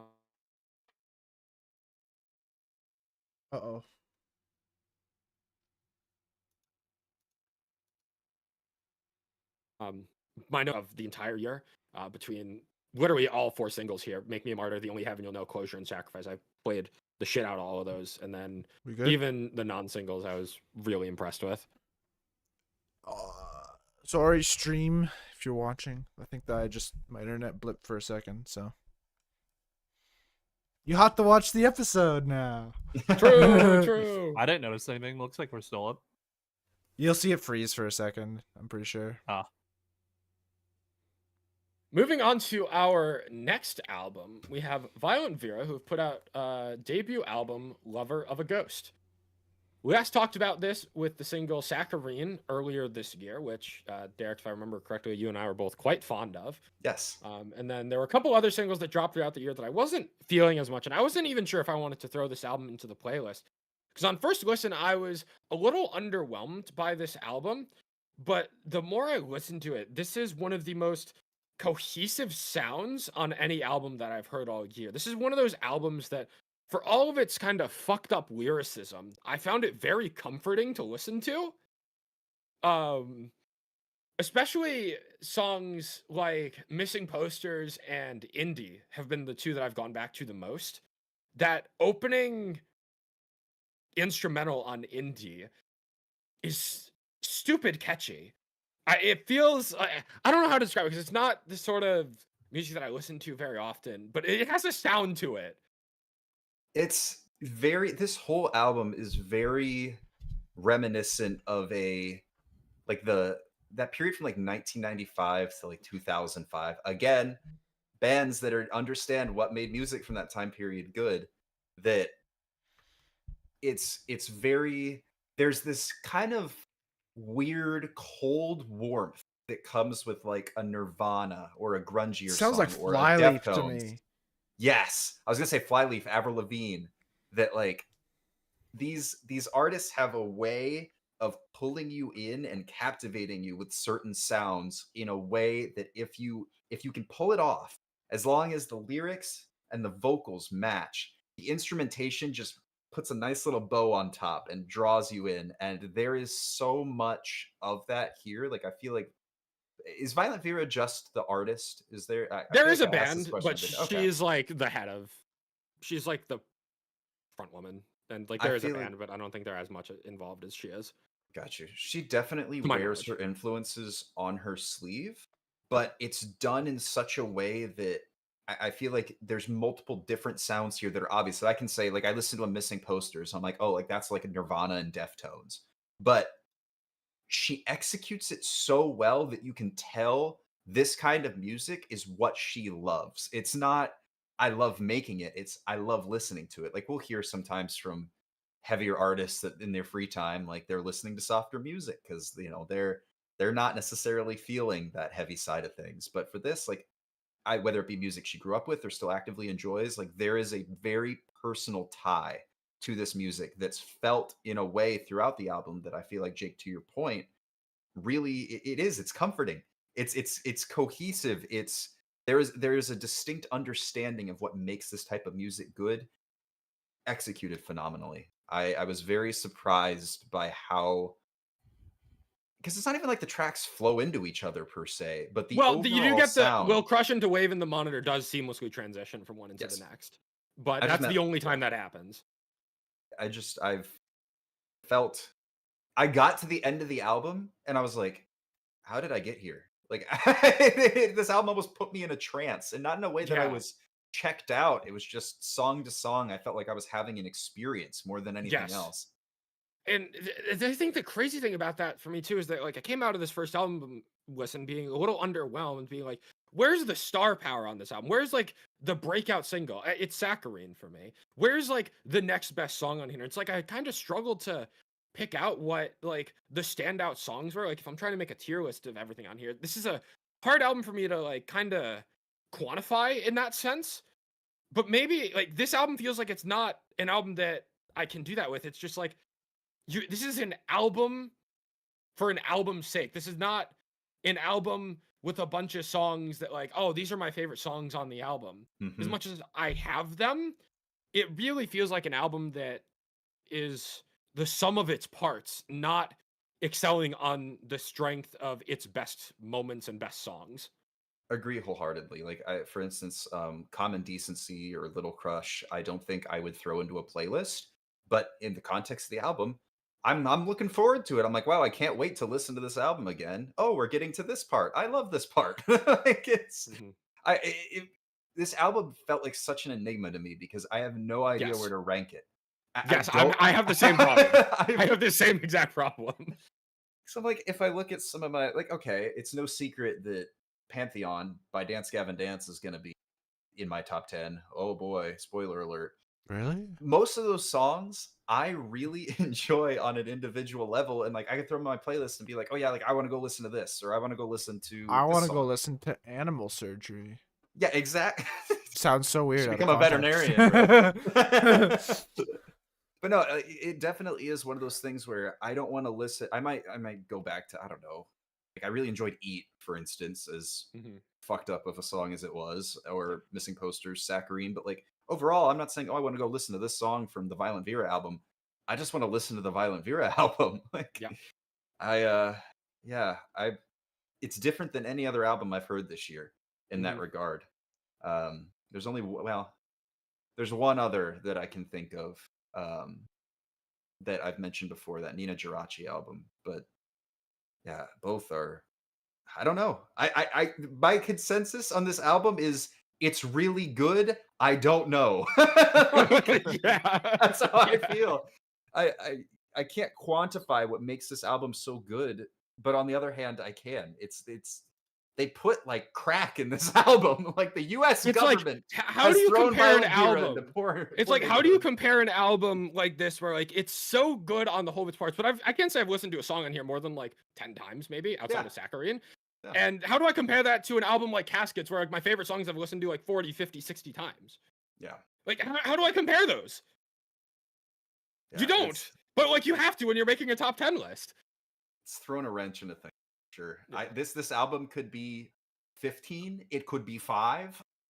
I can't even say that the happy medium of 10 fits because Yeah. it's just I don't know. It could be 30. It could be 30. Exactly. I don't know if it could be 30, bro. If I Yeah. pull up my document and I look at number 30 right now, I can tell you exactly what number 30 is. That is Dayseeker, Creature in the Black Night. This That's is lower way than better 30. than That's a wild one. Come on. It's got to be lower than that. Actually, I Dayseeker should be lied. lower. 30 is actually Sleep Theory. Dayseeker's 29. I counted wrong. And I feel like I just named 2 of Anyways. Jake's top 10 albums. I'm sorry, Wow. Jake. I'm sorry. Wow, yeah. And underneath Sleep Theory's Magnolia Park. I really the Jake lineup. I'll there give is you the crazy. freebie. Magnolia Park was my 5th most played album in my Wrapped. It is not showing up in my top 10. I'll give you know that what? freebie. Valid. I got you, bro. It could be Injustice, though. Could be. That is true. We If never Chasing know, man. Shadows was on Vamp, there's a stronger argument to be made. But That is is not the true. reality we live in right now. Anyway, So- we've touched on the like this song's kind of fucked up. Like the lyricism across this entire album is very dark and personal and like Mhm. eat in terms of like being consumed by something, but also dealing with like an eating disorder. It touches on, I guess, religion and sensual themes and ghosts and the afterlife and the paranormal and And it makes it all relationships. work seamlessly somehow. Exactly. Well, I think, honest to God, I think it's because regardless of any instrumentation, the tone is always so melancholy that it creates a thematic experience that gets, I don't want to say it's almost immune to anything else, like to any vocal inflection, to change in instrumentation. Like you're just locked in to one mode for the entirety of the album. And I think it's crazy to say that you're like immune to the vocal inflections because there's so many strong vocal moments on this album. Oh, She has a absolutely. beautiful voice. Like the way that she delivers saccharine in the chorus and like the depravity in that delivery is palpable. Oh, And absolutely. the same thing on a song like Eat, as you mentioned. Like it is there's if you haven't heard this album and any of what we have said entices you, I would highly recommend giving it a chance. There is, Jake, I will put this song in chat for you to listen to if I can find it. I think it's this. Hold on. Yes. What I wanted to point out with the delivery there is that I am a sucker for any artist that takes like kind of a breath in before they deliver a line. And it becomes so like just there's so much power behind it because it feels like you're literally gasping for air trying to deliver what you're talking about and singing about. It's there's not many artists I feel like we've talked about a lot of artists like Elmira Elfaki, for instance, this year making this kind of music. But I would argue that Violent Vera has kind of carved her A niche in own. that. Yeah, exactly. Which feels weird to say 'cause she's bigger than Amira Elfaki is, but just that she's doing a darker and more grungy gothic style. And I don't usually love theatrics, but I feel like there is kind of a theatrical element to this album as a whole that I really enjoyed because again, I'm being sold as a part of an experience. Phenomenal. incredible I'm album. glad that you liked I this because I was like cautiously optimistic about recommending this album to you. I was not sure how you'd take it. I knew I was going to listen just based off the strength of Zachary, and I knew I was going to listen to it before the end of the year. It was just a matter of when, and I'm glad that I did sooner rather than later because it's great. So are you glad you listened to this next album sooner than later? Let's talk about it. Jacob, you added this one to the playlist. I'll give you the transition. We got Flowers by The Devil Wears Prada, which is like their 11th album or something crazy like that. Jeez. Derek, So is there yep. lightning? Was Color Decay lightning in a bottle? Based off of this album, yes. I don't think that they lived up to the high bar set by Color Decay. I think that it's interesting.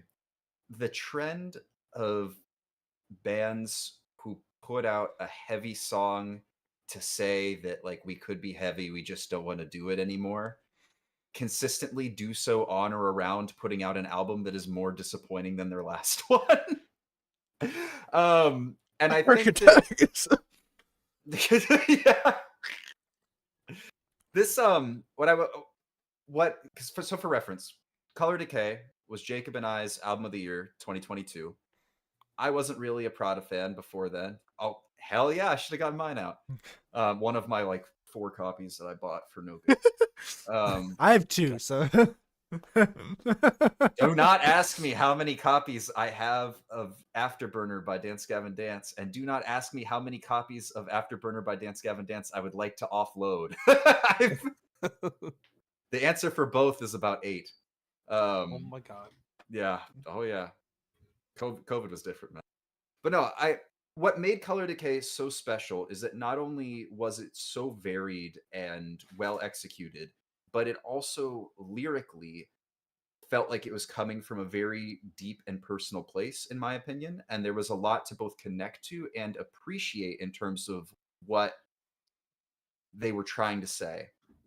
And I feel like The Sky Behind the Rain, When You're Gone, Wave, all do a great job of executing it.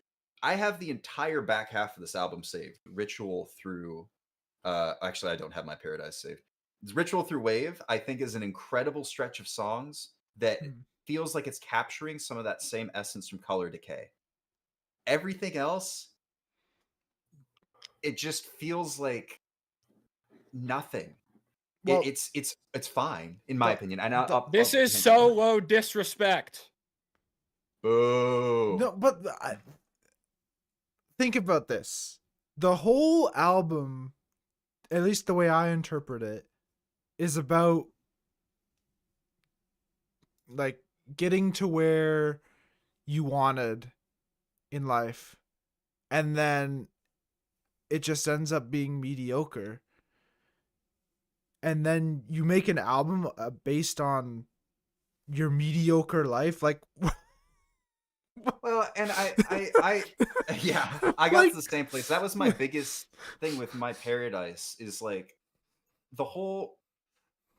the message that they land on after everything that this album is trying to say is, well, maybe if my life is mediocre, the things that I'm seeing and experiencing, like the best parts of it, like I can still find greatness in it. Like I don't need to achieve more. I don't need to shoot for more. Like I'm happy where I am, and I need to learn to find good things in I interpreted it as ungrateful. Like I work so hard, and this is what I got. Which I guess with some of the other, especially with So Low and For You, I feel like could lean into that interpretation, especially like with For You, for instance. Basically, I'd take a bullet for you, like I would do all these things for whatever person it is, and it's not being reciprocated. I don't know. I guess to me, it sounds like the whole album sounds like a message to fans, like we did it, like even for you, we did it for you, right? Like, yeah. I don't know. I guess I'm. And then they have the bonus song. Yeah, that's what throws me off. The play the old shit. which if you haven't heard it, is a very heavy. Got some electronic elements in it. Like It's so it's good. It's a fucking banger. That's my least favorite song. But it reminds me very much of Seeing Red by Architects. And I had I thought Architects put out a great album besides Seeing Red, which felt just kind of like a slap in the face of, well, you only like us when we're angry. It's like, okay, well, when you're angry, like you're putting out your best musical content.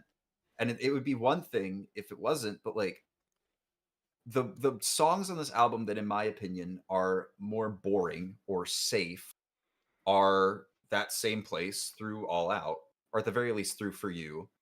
And like it's just mediocre. It's fine, but 2 years ago you just put out a front to back album experience that was incredible and touching and moving and had so many Dude, even fun, the act was really good too. I went back to that after getting into Color Decay, and I enjoyed it. I'm not somebody who really gets into the Prada's older stuff, but after I got indoctrinated with Color Decay, it was like, okay, yeah, I can go back and listen to this.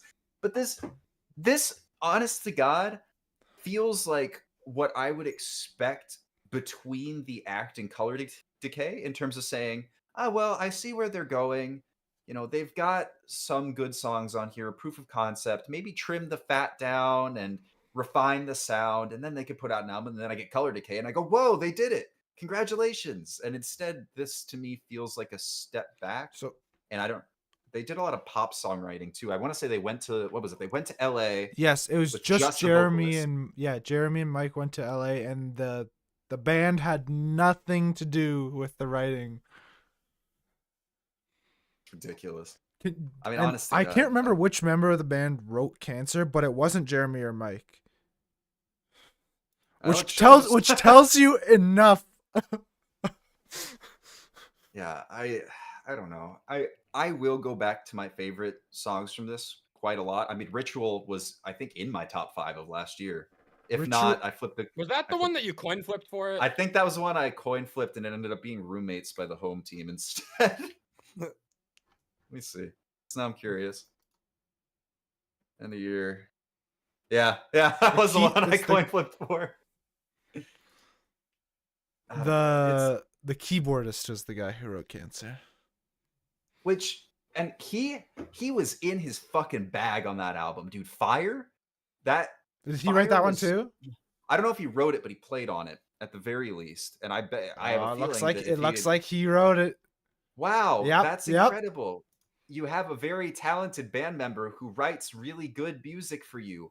You should include him in that process rather than settling for something that's just pop melodies thrown into. And it's not even like look, there's pop melodies in this style of music all the time. It's not even as bad. Ritual's a banger. But God, is the rest of the first half of the album boring as hell. Ritual sounds out of place on this album too.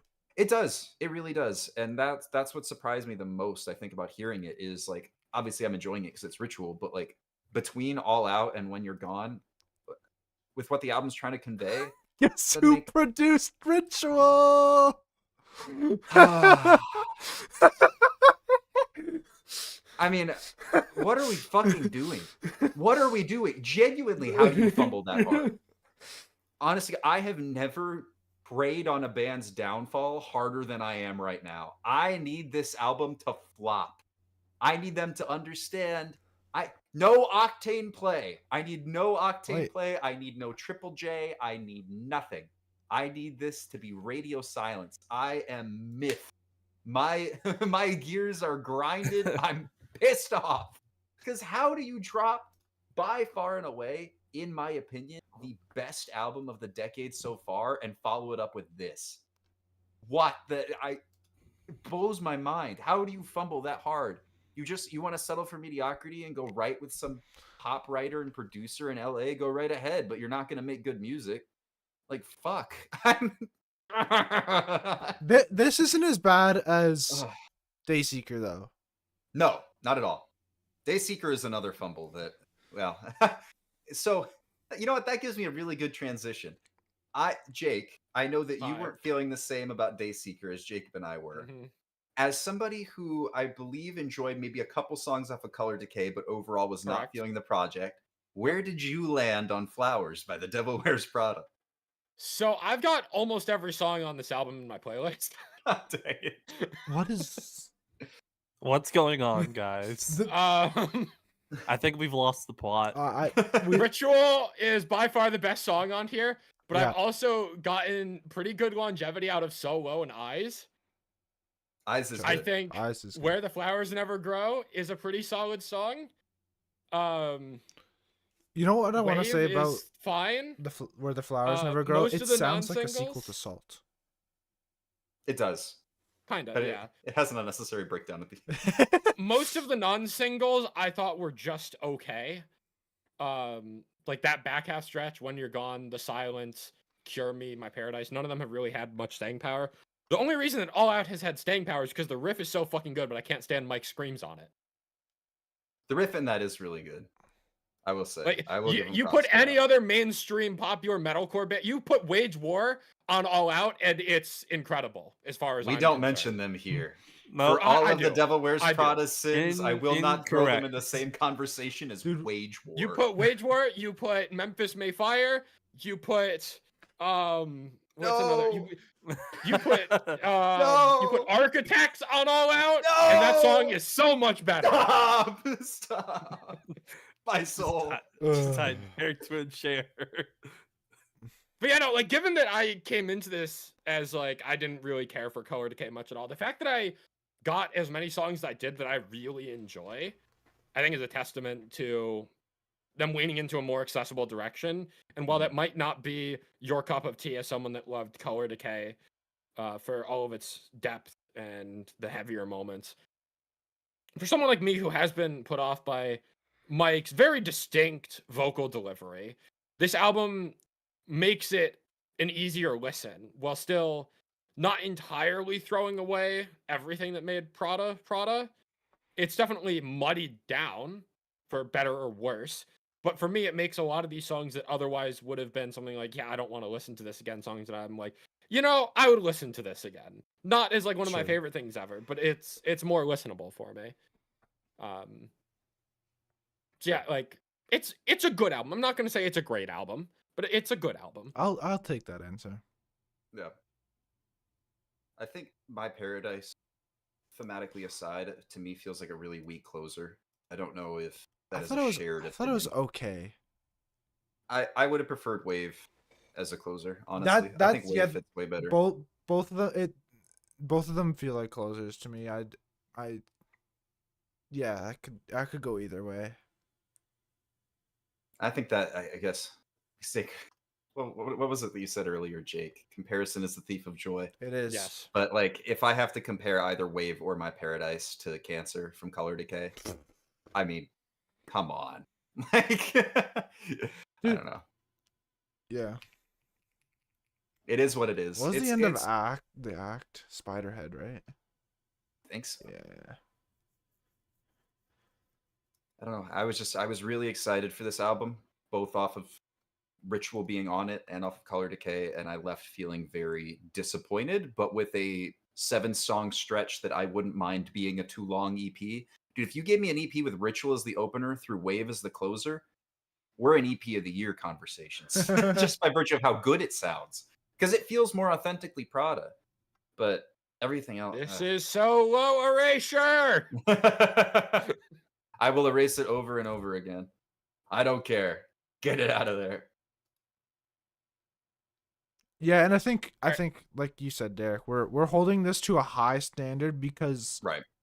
what Color Decay was to us. Incredible album. Truly phenomenal. I have faith. Hopefully they can. Don't pray too hard on their downfall. What? Why am I split? Disband. That's the word I'm looking for. Hopefully they won't disband. No, that won't. But- you guys just wait on another miracle there, right? Yeah, we needed another miracle. Well, we could Buy talk of about Mice and Men. an even That's bigger crazy. fumble. Oh. So I didn't get the chance to hear this. This was, I think, the one release that I didn't get to. Yeah, because I heard that it was weaker than their last album, which I It's was weaker pretty than their muted on. last two, It's weak. unfortunately. This what's the album So before? my I can't opinion remember. of this Echo. album is it is trying to take what worked for Echo and what worked for Tether and circle all the way back to Restoring Force and put some elements all into like one attempting cohesive album. Because we've got some heavier elements, especially in Hourglass. Yep. Hourglass is the think- one song that I didn't add to my playlist from this album. Swallow's good. A Waltz. Like there's some stuff here that you could definitely tell is bipartisan of Restoring Force. And I feel like trying to add everything together just did not work. My favorite part of this album is the back half from Contact onward. Really good stretch of songs. I What think if about that was Wake just Up? Wake Up's good. Like Wake Up as a single was great. But the stretch of songs that weren't singles, like Contact, Parables, probably my favorite. Like all of those like 5 songs, put them separated on an EP, probably like one of the best EPs of this year. But I think they are disjointed in this album, in my opinion, because like the first half just do a lot of very familiar Echo and Restoring Force sounds, whereas I think the back half is very much more akin to Tether.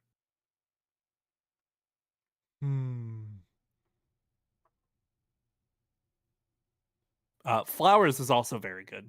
That was one of the songs By the that I Devil kept Wears going back Prada. to. We were just over this, Justin. There's a song called Flowers. Get off my back.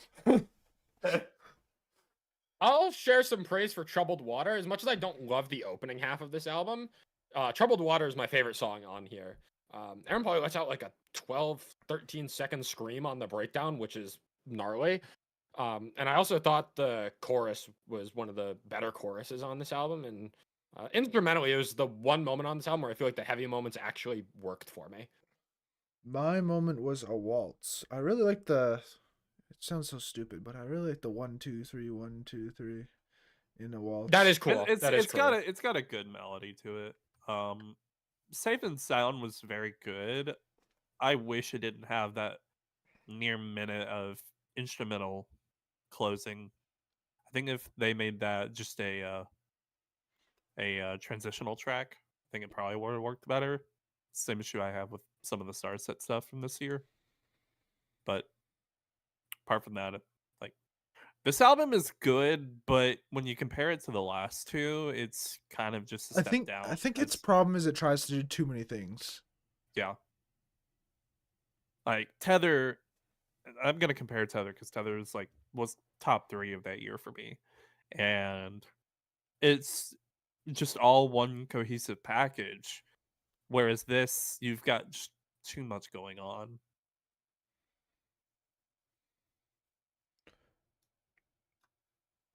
It's interesting that you say that.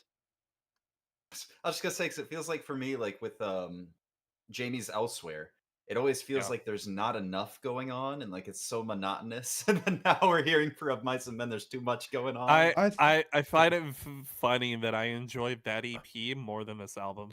I like with Echo and all the EP releases, each EP had its own feel, and that still worked though, right? When they combined it in an album, I don't think it was as powerful as the individual EPs for me, but yeah, I don't know, this like it's missing something. Yeah. And hard for to me, pinpoint it's just exactly like why. I really liked Tether because of how melodic it was, and Yeah, we lost a lot of that in this. I think Tether came out at a time where not a lot of bands were doing that sound, so it was very much a breath of fresh air. And combined with Aaron Paul's vocals, it just worked. Everything it tried to do hit the nail on the head. Whereas this, I think, it's come at a time where bands aren't really stretching the mark. Like we've talked about one band that have like really tried to push the envelope to we'll be talking about another here momentarily, but like I feel like this is a testament of this year's album releases just not really pushing the envelope and doing more original stuff. Yeah, this, in my opinion, there have been some really good albums this year. Don't get me wrong, but I think it's just been a weaker year for albums in general. Yeah. But I may, Yeah, I just put what Aaron said in on Twitter about the album is about like about finding out he was going to be a father. A lot of it, I think. He's writing in the process of finding out he was going to become a father. You know what? The fucking album art makes sense then. Does it? I haven't even. Person reaching out for like a little butterfly. Imagine that a kid. As a oh yeah, child. Yeah, especially that's cool. especially if you Yeah. feel like you're falling apart and crumbling, and then all of a sudden you get the Hmm. news of like, you know, I wasn't gonna listen to this. I think that tweet makes me want to listen to it. It's good. Like it's good. If you're a fan of Mice and Men and their sound, like you're not gonna be disappointed in this. But if you compare it to like the last two releases, it's not their pinnacle. Yeah, they Echo- haven't like completely changed their sound. Like if you've liked of Mice and Men in the past, this is like a lateral move, if anything. I mean, this is if we're comparing artists we talk about this month, it's comparing Caskets Lost Souls to Reflections. Okay. It's very I mean, Echo- lateral, but I liked Restoring Force a lot. Echo was in my top 10 of 2021. Tether was whatever for me. It had some good songs on it though, so I'll give it a listen. yeah, Who I'd knows? say Maybe give it'll it end a up in my listen top if you- 10. yeah, who knows? There is room. There is room in the top 10 right now. I could see any of, well, it'd have to be 9 or 10. But they could get in there. I could see it. There's a lot Squeeze of in. I don't know if you guys feel this way too, but there's a lot of like the lower half of my top 10 albums of the year, like 8 through 15 could all kind of be interchanged with each other. I feel like For me, it's like 6 through 10. fair enough. I think I'm like 4 and 5 are kind of iffy. I haven't really like fully committed to those. My top 3 are all interchangeable. 6 through 10 is just like it's probably just gonna be stuff that I went back to actually. I don't think it's gonna be anything that I'm like wholly committed on. Let's see. So I actually Anyway. feel very good about my top 10 albums of the year. I don't think I would feel good if my number 11 was number 10. you did eat good this year though.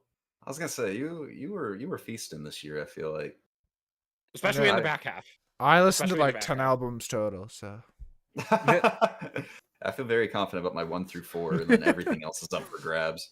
I can give you That's guys actually- another teaser. On my doc, I've listened to 90 albums this year, and Dang. there are 13 in consideration. Okay. I think by the time I'm done, I'll have heard, because I got all of them listed out. I just haven't listened to them. By the time I'm done, I'll have heard 48. Yeah, I'm somewhere in the 40 range. Probably I like think. 30s. This year, the last 5 years, probably my least year Same, I me too. listen to music the least. Yeah, it's been too busy. Yeah. Yeah, I'm implementing a rule for myself next year where like what I've been doing just like because like it's a hobby of mine. Whenever a new album comes out, I'm gonna listen to it front to back. Starting next year, my new cheat is that if an album comes out that I'm not that interested in, I'm not listening to it front to back. I'm only listening to the new songs, just so I can like make it easier to keep consuming music in the way that I want to. Yeah. Because like I don't need to spend almost an hour listening to Anna's Okay's new album when I've heard 12 of the 14 songs in 2 EPs. It really is something. I would be interested to go back, like, for all the times that we were counting the amount of albums and like watch the decline in the number that we've listened to. Oh, Because yeah. like I don't, you guys probably remember back like 2019, 2018, my goal was 300 albums a year. Yeah, because we had COVID and we were all stuck at home. Well, and I We lost didn't my have commute. jobs. We weren't adults. That's Well, true. Yeah. It's just. Ugh. Anyway, all right, Justin. Bring us in on this next one. Let's fuck around a little bit. Our Lies have dropped their new album, Liminal. This is a very unique album. It fucks. It's very fun. Like you can tell from like the first 30 seconds of the opener, like this album's gonna be different, and it's a good different. Very experimental, but also staying to the fundamentals of the Yeah. genre. This is we talked about XD, I think about a year or two ago. This is kind of in the same vein, but I think they do just the variation of instruments differently in a way that's better and more digestible. I agree, and I think it's also by virtue of the fact that I don't feel like I shouldn't say that. I think that this album is trying to sell itself as a concept rather than just as a collection of songs, of like being in a liminal space where things aren't always what they seem and everything's a little bit crazy. And yeah, the cover reminded me of that Windows XP. Yes, that default Windows background. It's so good. Existing in that sort of space, and you know, there's always the side of that thing's the Fruitiger Arrow aesthetic, where it's like everything's all like bubbly and light and airy, and I feel like this is the other side of things. It's like, no, things could be jarring and crazy and not what they seem. I really do appreciate not necessarily that they're pushing the envelope, so to speak, but that they're taking what feels familiar and taking these small little elements and interludes to incorporate them into selling an idea and that concept. And even the song names and song titles, like they prep you for getting into that headspace to be able to experience this album in the way that they want you to, which I feel like is really, really well done and well executed. Yeah, I agree. I like what they did with the transitional tracks, the interludes, putting all the top dot vibe. waves. Yeah, that was cool. This does have heavier vocals, and I think they work. I Absolutely. feel like if there was more attention brought to them, I don't think I would enjoy this as much as I did. But I really enjoyed the contrast between the heavier vocals and the cleans.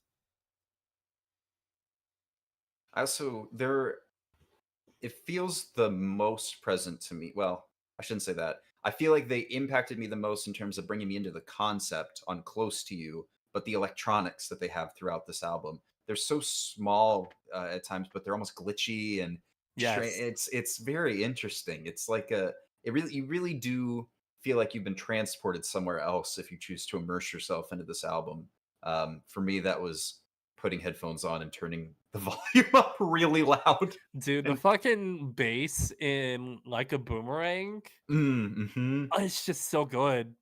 Instrumentally, including the electronic elements, but instrumentally, this album is fantastic. Not to say that the vocals aren't, but I feel like to me, the instrumentals make this. Yeah, they definitely make this, and they're the highlight of the album for sure. I feel like if you took out the instrumentals and just put something else, it would be a shell of itself. Yeah, it'd be a more generic metalcore album, but that's not what they were going for. They were going for a concept, and I feel like they really pulled it off. I feel like this isn't I guess the last 2 years, the whole concept of like, oh, liminal spaces in the back rooms and things like that have come up, but I feel like we haven't really seen that explored too much by bands in the space, which feels like a missed opportunity, especially given the fact that they pulled off a concept album like this so strongly.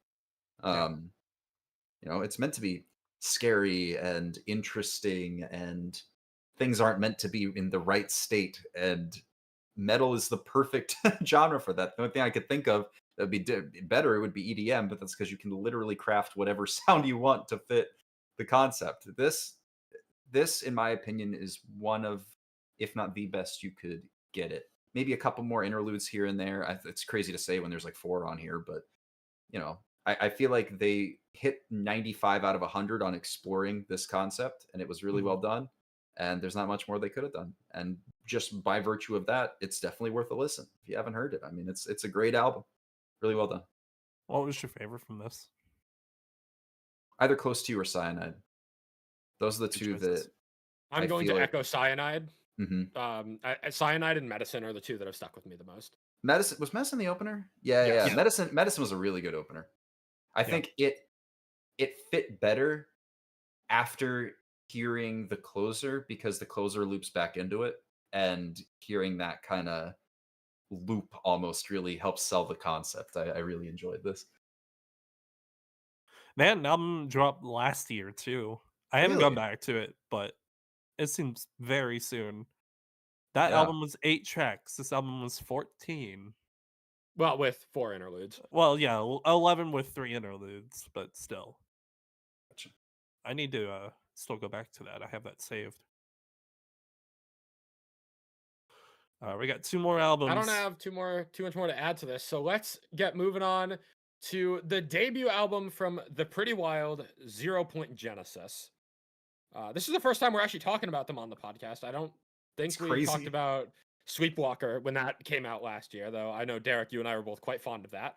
Absolutely. And then they got signed to Sumerian, again another band that signed to Sumerian with a ton of promise, and we got the debut album. And the thing that caught me off guard the most with this album was how many incredible breakdowns there were on this album. I think this might have the best ratio of good breakdowns per song on any album I've heard this year. Yeah. Like, the two that I want to mention in particular are Priestess and Infrared. Holy fuck. Those breakdowns are insane. The one in Priestess, the we chained her worth to our need, labeled her chaos as disorder, buried her truth from the creed. God is dead and we have killed her. That inspired by Forgotten by the Plot in You, where all the instruments drop out as they just scream that delivery into just a sick breakdown. But then Infrared as well is just blast beats up the wall, and it is so sick. Like I had expected after the iconic coughing breakdown of Sleepwalker that there were going to be some good breakdowns on here. I still was surprised by how good the breakdowns were on this. They know how to do a good breakdown. I would argue, probably at this point, are one of the better artists in the scene after one album of doing breakdowns. And I think that what helps is that they're not afraid to lean into the production on this album. They are making everything hit as hard as possible at any given point. The vocals are clear, the drums are tuned up, the bass is, for lack of a better word, bassy. Like it's big, it's booming. The guitars are crisp and they sound so huge. It's like you could have given me this album without the production and the breakdown still would have been insane, but they're really leaning into the idea of making these breakdowns hit as hard as they possibly can, whether it be through tone, production, whatever. It's they know what their selling point is, and they're like, all right, here you go. Here's another one of the best breakdowns you've heard this year. Like, Yeah. I also, in talking about the breakdowns, I would like to highlight how good the clean vocals are across this entire Yes. album. I don't know, and this is just solely due to poor research, but the name of the clean vocalist, because they've got two I think vocalists, right? both of them sing and scream, I'm pretty sure. Okay. They do a phenomenal job of it, dude. It's very much the cleans remind me a little bit of Kireli Castillo from Conquer Divide in terms of there is a style of female vocal in metalcore. You know, you've got the airy on one hand, but there's this little subset where they just sound so clear and confident in a way that's almost like, I shouldn't say reassuring, but it's just pleasant to listen to. And I really enjoy Kirelli for that reason. The vocalists here do the same thing. The cleans are just I just looked it so up. It's Jill and Jules for this band. okay. Well, Jill and Jules cleans are phenomenal. Their uncleans are phenomenal too, but the cleans in particular, I feel like are really the selling point. That it almost, because of how pronounced and confident they provide a great contrast to the breakdown where it's like, okay, I'm going to confidently deliver this kind of lighter, crisper delivery, and then boom, heavy slamming breakdown or raw, like visceral uncleans. It's so well done. It's crazy how I would expect the sum of the parts for any one of these songs like once or twice on another metalcore band's album, where I get that one song that's got the soaring chorus and the phenomenal breakdown. Like, wow, they did a really good job of that. It's like, oh no, here's this. It's What, 10, every 11 song. times? Yeah, exactly. There are some exceptions, I think. Mhm. I don't love Paradox and Persephone as the opener and closer. I don't either. They're okay. Yeah, They're like fine. Paradox, I referenced it at the beginning of the episode. It's the example of opener to an album that is immediate heavy riff with harsh vocal delivery with no build up into it. I don't like that as an album opener generally. Like it's a good song, I just don't think it works as an album opener. And then Persephone I just found kind of underwhelming. Like it's fair. not bad. It's probably the softest song on the album, which I think is good. The fact that you do get a little bit of that variety, but I think there's just so much star power elsewhere on the album that it kind of falls flat in comparison to how good everything else is. If I had to pick anything in the middle, Half Alive is probably the one song of the mid stretch that I also found kind of just okay. I like that one, but I will give it to you. I have it saved. I think that to me is the biggest. Well, my overarching gripe with this album is that I don't think it feels like an album. Um, Solely due to the lack of variation overall throughout it. Yeah. Because there is some, but after a while, verse, chorus, heaviest breakdown you've ever heard, final chorus does get a little bit repetitive. Any one of these songs coming in on a playlist, great, phenomenal. Let me hear it. If I have to hear it like 10 times in a row effectively, it's The a most little variety you're samey. getting on this album is Priestess, which is almost entirely uncleans, which is Yeah. good. And then Persephone is the closer being the softest song on here. Yeah, with so many And then ass like beater. Oh, sorry. Go ahead, everything go ahead. else, like there are differences. Like Omens, for example, is mostly singing. Like there's heavier Mhm. parts in that song, but it's not the heaviest song in comparison to Priestess or Button Eyes, which come just before it. Like you do get variety, but by the time you're at the end of the album, it doesn't feel like you've heard that variety. No, not at all. I really didn't feel like I'd heard a substantive album. I think Paradox being as heavy as it was to lead off the album does or is at fault for a lot of that. Um, Given how heavy some of the breakdowns are, I understand that it's like, oh well, we're letting you know you're in for a heavy album, but I would have much preferred a transitional sound. Like maybe it doesn't even have to start soft, but just something that isn't just an ass beater to start off with. Because that you can pull that off. You absolutely can. There are artists who have done it. I don't think it was executed well here. I don't Like feel it's a like good song, just not as the opener. yeah, exactly. I mean, put it after 0 Point Genesis, for instance. I don't Mhm. know. I will say there are other moments on here, like Button Eyes, for instance. I really enjoyed. I liked that electronic melody that they have to start off the song and after Is it- the first chorus. I don't know if it's. I wrote down this one lyric. Where did I write it down? This might be in Living Dead, not Button Eyes, but the tidal wave of chemicals rushing to my head, bleaching havoc, critical, existential dread, and that very like synth wavy delivery. I Yeah, think yeah, that's Living Dead. I think so Maybe too. it's Button Eyes. I completely like derailed your entire argument with that. No, no, but- no, you're good. I was just saying there's so many individual moments on here besides the breakdowns that are good, but the parts are greater than the sum of the whole. Yeah, that's it's what a I'll bit of an say. enigma in that sense. Yeah, I wish I enjoyed this album as a whole more than I do because of the strength of the individual Mhm. songs, but to me this feels more like a collection of good songs than it does an album. I don't feel any desire to come back to this as an entire experience. I love to re-listen to all my favorite songs from this, which is a good majority of them, honestly. But it's so it just goes to show that you need to put. I'm not. It sounds bad because I don't want to say they didn't put thought into the album, but like track order and things like that, they need thought. They need to make sense. You can't just put a bunch of really good songs together and expect the album to come out cohesive and enjoyable. Because again, every song on here, I would say, great to listen to. 9 of them sound the same. like there's very little variation. There's not a great flow. It doesn't open or close particularly There is strongly. variation. It just doesn't sound like it when you listen to them all. Exactly, back to back to back. Right, Yeah. right. And I don't care to go back into I would rather just listen to the songs as they come on in playlists and be like, hell yeah, Like, I I love think the Pretty maybe a Wild. great example of that point is The Trial, which has this very cinematic orchestral opening build to it. You don't get that anywhere else on the No. album, really. But then you look at the album and it still blends in with everything else. It's like, why am I feeling like that? It doesn't make sense, but even with a couple weeks with this album to listen to everything, it still feels like it blends in, even though it has that unique factor. Same with Afterlife. You have that Magnolia Park feature that gives it a distinguishing factor. It still sounds like it blends in with everything else on here. It's a frustrating problem to have. Yeah. It's like the Pretty Wild stepped up to plate, hit a ball way out into center field, and you get to third base on your one hit.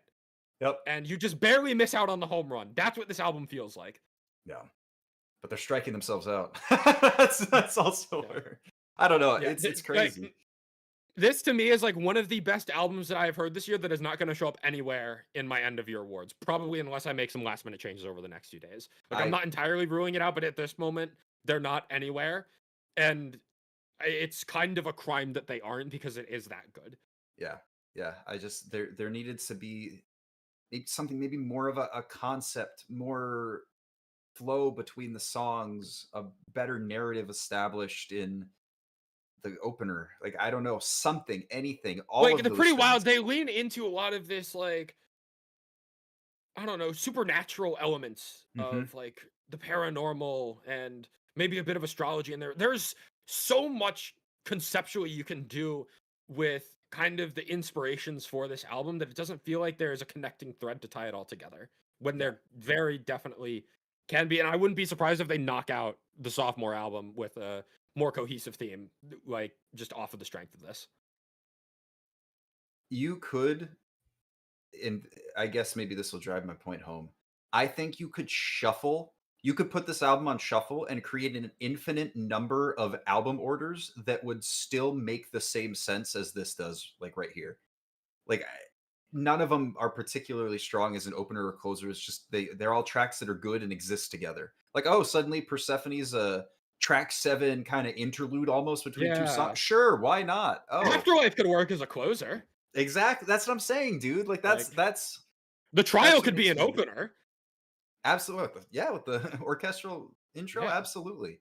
That's what I mean. Is it's like obviously there's a lot of thought put into this album because just by virtue of how good the individual songs are, but as a whole, it doesn't stick the landing. Elephant in the Room on physical copies. Sleepwalker is technically track 12, but I don't think that really solves any of our issues. No, it just puts another really good song onto this. Yeah. Honest to God, I have a feeling that if you played if like for somebody with their first listen of the album and put Sleepwalker on there, they'd be like, "Oh, which one is that?" Even though I know I love Sleepwalker because I've heard it separately. I would love to put this album on shuffle and listen to 4 songs at a time and find new ones to discover. But right now, my least favorites are just because they're surrounded by songs that largely sound the same. And there's a lot of talent here. Fantastic band, great songs. Album, middling, which is unfortunate because they are so good. But I wouldn't say this is a middling album. I think this is a great album. Okay. It just with some untapped potential. Normally, when you and I are there, we can kind of like meet in the middle. I heavily disagree. I think this is a very middling album with like 13 great songs on it. Yeah, 11. Okay, let's move on to our final album for the month. Justin, you've been waiting patiently for this one. Yeah, you could say that. Valiant Hearts have dropped their 4th album, Hidden Realms. This is peak Tom Byrne, and you will not convince me otherwise. Yeah, I think this is Tom Byrne's best album, vocally. Between Valiant Hearts and Galleons, this is by far Tom Byrne's best work. Yeah, I would say so. Yeah, I would say this is probably his best vocal work. And that's high praise coming from you. You're the Tom Byrne guy. Yeah, I haven't had much time with this album since it dropped literally last week. Right? Last week? Yes. Yeah. This album's great. I really enjoyed it. There's songs I constantly go back to.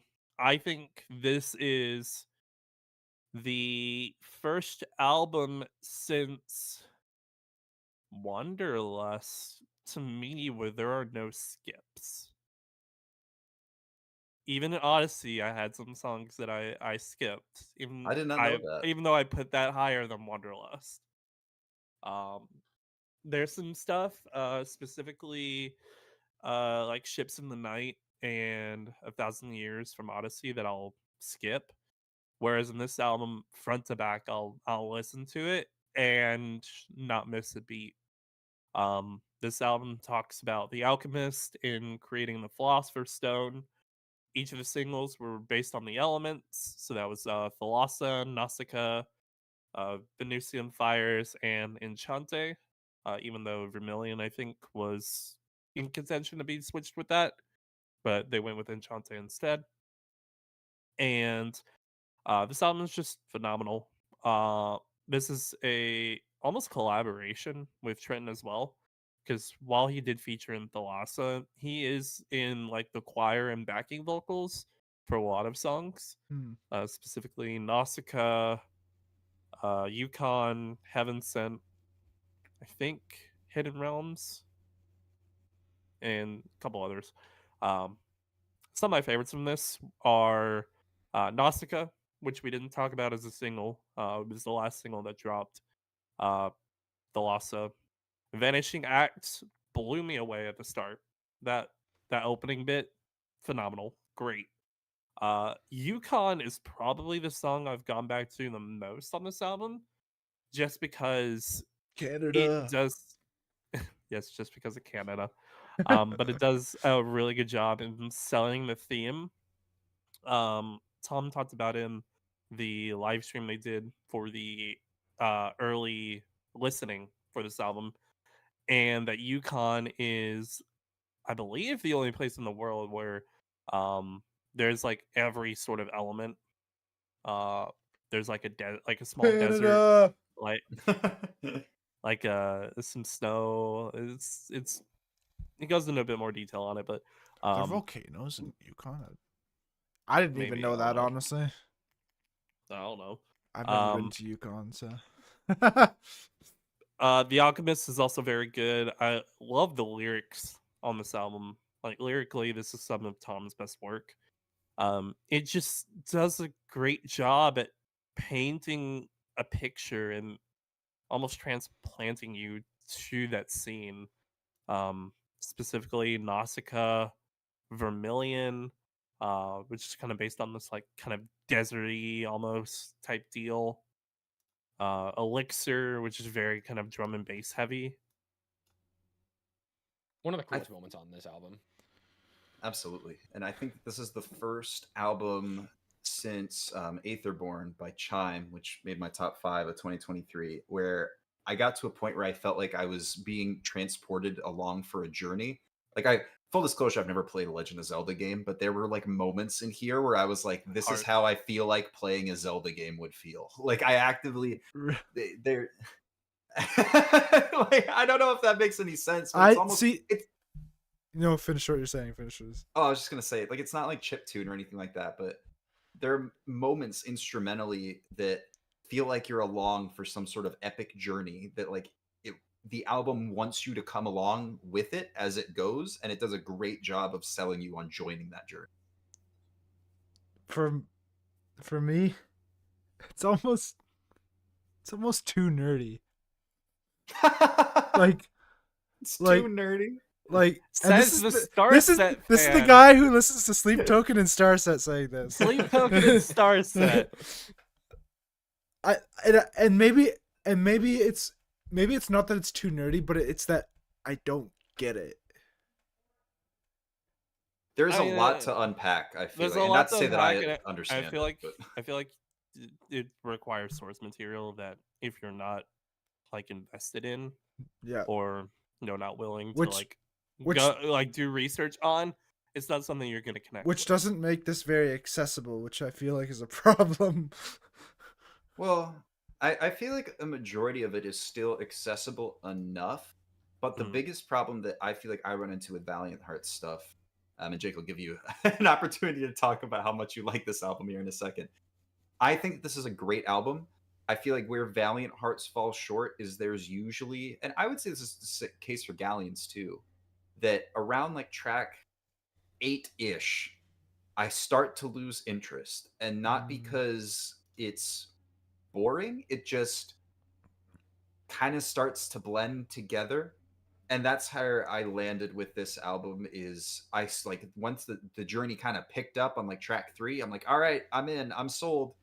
And then it lost me around like track 8 or 9. And not that it was bad, it was just there's not enough variation here for me to continue to invest in it when I need to understand, and not like just outside source material, but like, okay, I need to focus on the lyrical content and how does that relevant to the journey and things like that. Like I need to all focus on it at the same time. And if I'm going to do that, the vocal delivery needs to be varied enough for me to want to continue to invest it and keep my attention. And I feel like it didn't.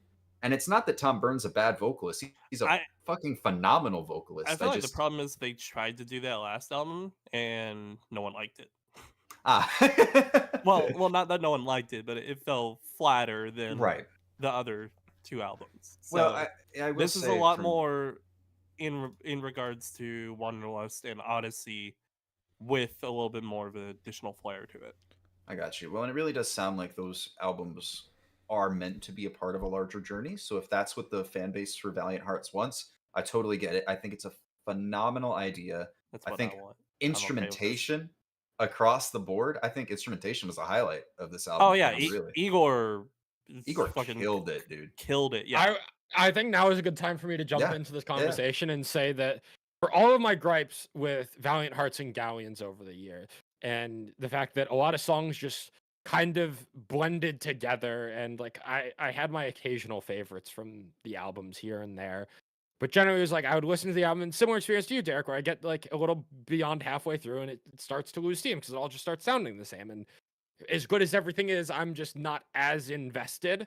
Mhm. This album is the first time where that formula, like the cycle broke, where I was fully invested front to back on this album. The only moment it slipped was on Vermilion for me, which admittedly is like literally right in the middle of that like track 8 point, but it picked right back up with Elixir the Alchemist Heaven Sent Yukon. Phenomenal stretch to close the album. Yeah, And that's the best 4. And I'm just gonna come out and say it. I don't really care what the lyrics are saying. These songs please my ears. Really? Yeah, The guitar work that's and where the I'm at, drum like- work and the bass, it is all so fun and bouncy and uplifting and exciting that I'm just along for the ride. I'm just basking in it. And for once in the years of listening to Valiant Hearts, outside of Vermilion, I was not bored. I was on board for every single song on here. Venusian Fires, Nausica Thalassa, and Enchante, all of which I listened to as singles and was a little underwhelmed with. So much better in context of the album. Just because, like, I was riding the momentum of how good Hidden Realm's Vanishing Act and They Say Chivalry is Dead is. And by the time I get to Venusian Fires, and I'm like, holy shit, this song is way better than I remember it being. And they say. And for and for the lyrical themes that this album has, it's just that cherry on top that for the fans that really are dedicated and want to get into the lore, that it's there and there is an awesome story to be told here. To me, I listen to And They Say Chivalry is Dead and I'm like, holy shit, this is some of the coolest guitar work I've heard all year. And I've had it on repeat and it's one of my most played songs of the month in just like a couple of days. That is not something I've experienced outside of Vertigo and Colorwave. And even like outside of that one song, Hidden Realms is a phenomenal opener. I love Yukon as a closer. Heaven Sent has some amazing instrumentation. This album does not need its concept to carry it to success. This album is succeeding on the fundamentals of the genre and of Tom Burns' vocals. I would disagree. I want like because like this is an album where I'm not totally invested in the sound, but I feel like I would be really invested in the story that's trying to be told. And honestly, I've only listened to it once. But I think it's an album I'm gonna keep trying with, first of all. And I really want to understand what's going on in the story. I think it's important to know that the album, while created with like a sort of theme, if you take something away from it that's different, that's fine. I would say try and be an open mind about it, even though it's kind of referencing like stuff like alchemy and whatnot. Like there's obviously like two different perspectives going on from this. I feel like you can tell from the pronoun usage in some of the lyrics, like there's stuff referencing I and then he and she. Um, there's I feel like this album, once removed, like a couple months from now, I think in- will start painting like different pictures and like different perspectives. Is this connected to previous albums? No, this is its own separate thing, and that's as a long term fan, that's kind of the one gripe I have with it.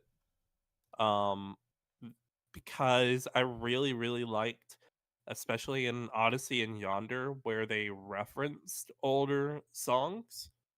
Mind you, that's because those three albums were a trilogy, and this is kind of just its own separate thing. The only reference we have is, I think, one of the lyrics in God, I want to say Breathless.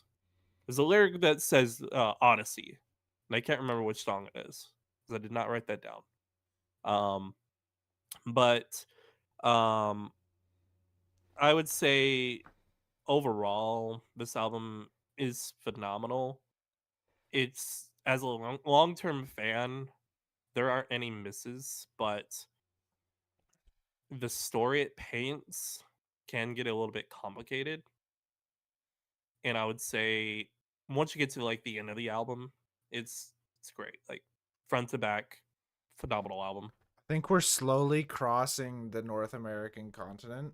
So we started in Alaska. I mean, there was Alaska. Fucking, wasn't there? Hold on, there was another song. The I hit single off the figured it second out. album, Omaha. Oh God. No, that's next is I don't Northwest want- Territories. Come on. Shit. Or I we don't go know the to- lore. Can we get Or a map, Nether- apparently. Can we get Netherland? Is that where? Netherland? Oh, Netherland. Netherlands. You got 10 obsidian? God. Come on, you gotta fill your corners in. Never. Never, As someone that has been speedrunning Minecraft a lot this year, no, you don't. never fill the corners. I just set a new second fastest time last week, actually. Hell yeah. That's cool. Anyways, any last thoughts on this Valiant Hearts album? Or are we good to wrap this one up? Let's get it wrapped. Nerds.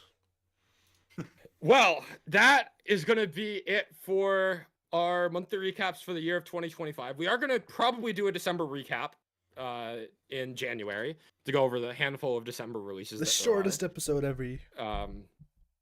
I don't But- know. There's a stupid amount of albums that are dropping next week. I have no idea what's coming out next week, other than Volumes. Volumes and Abyss watching me. And that fucking know Visenya EP. I don't Isn't the fucking Abyss know. watching me going to be in full, like, their native language? Did I No, it's confuse some both. of the different? Okay. I'm thinking of Frenya, I You're think. thinking Frenya. Yeah. Yep, my bad. Even then, Frenya only had one of their native. But I think their Landless. project is That's it. Landless. one. Yeah. That's the one. But yeah, this recap kind of encapsulates everything that's up for contention for our end of year awards episodes that are going to be coming out towards the end of the month. We haven't exactly planned out the release schedule for them, but in past years, it's usually we will find some day in December and then release them 1 week apart for the last 3 weeks of December. So hopefully we'll make that work. We need to get our shit sorted and record the content. And yeah, hopefully you will enjoy our end of year awards. It's some of our favorite episodes to record every year. So I'm looking forward to it. I know you guys are as well. I hope anyone listening is looking forward to the end of year awards as well. That's going to do it for this month's recap. You can follow us on social media, HiveMindRadio_ on Instagram and Twitter. Hivemind Radio on YouTube. Please subscribe. Help us get to 300 subscribers. We are so close. And Hivemind Recap Podcast on Spotify and other podcast platforms. Any last thoughts from you three before we fully wrap this episode? No. Stream We'll bend. see you in award season then. Stream bend for real. Stream bend. More like stream end, am I right, guys? Yes. And there goes the stream. I was about to say that's where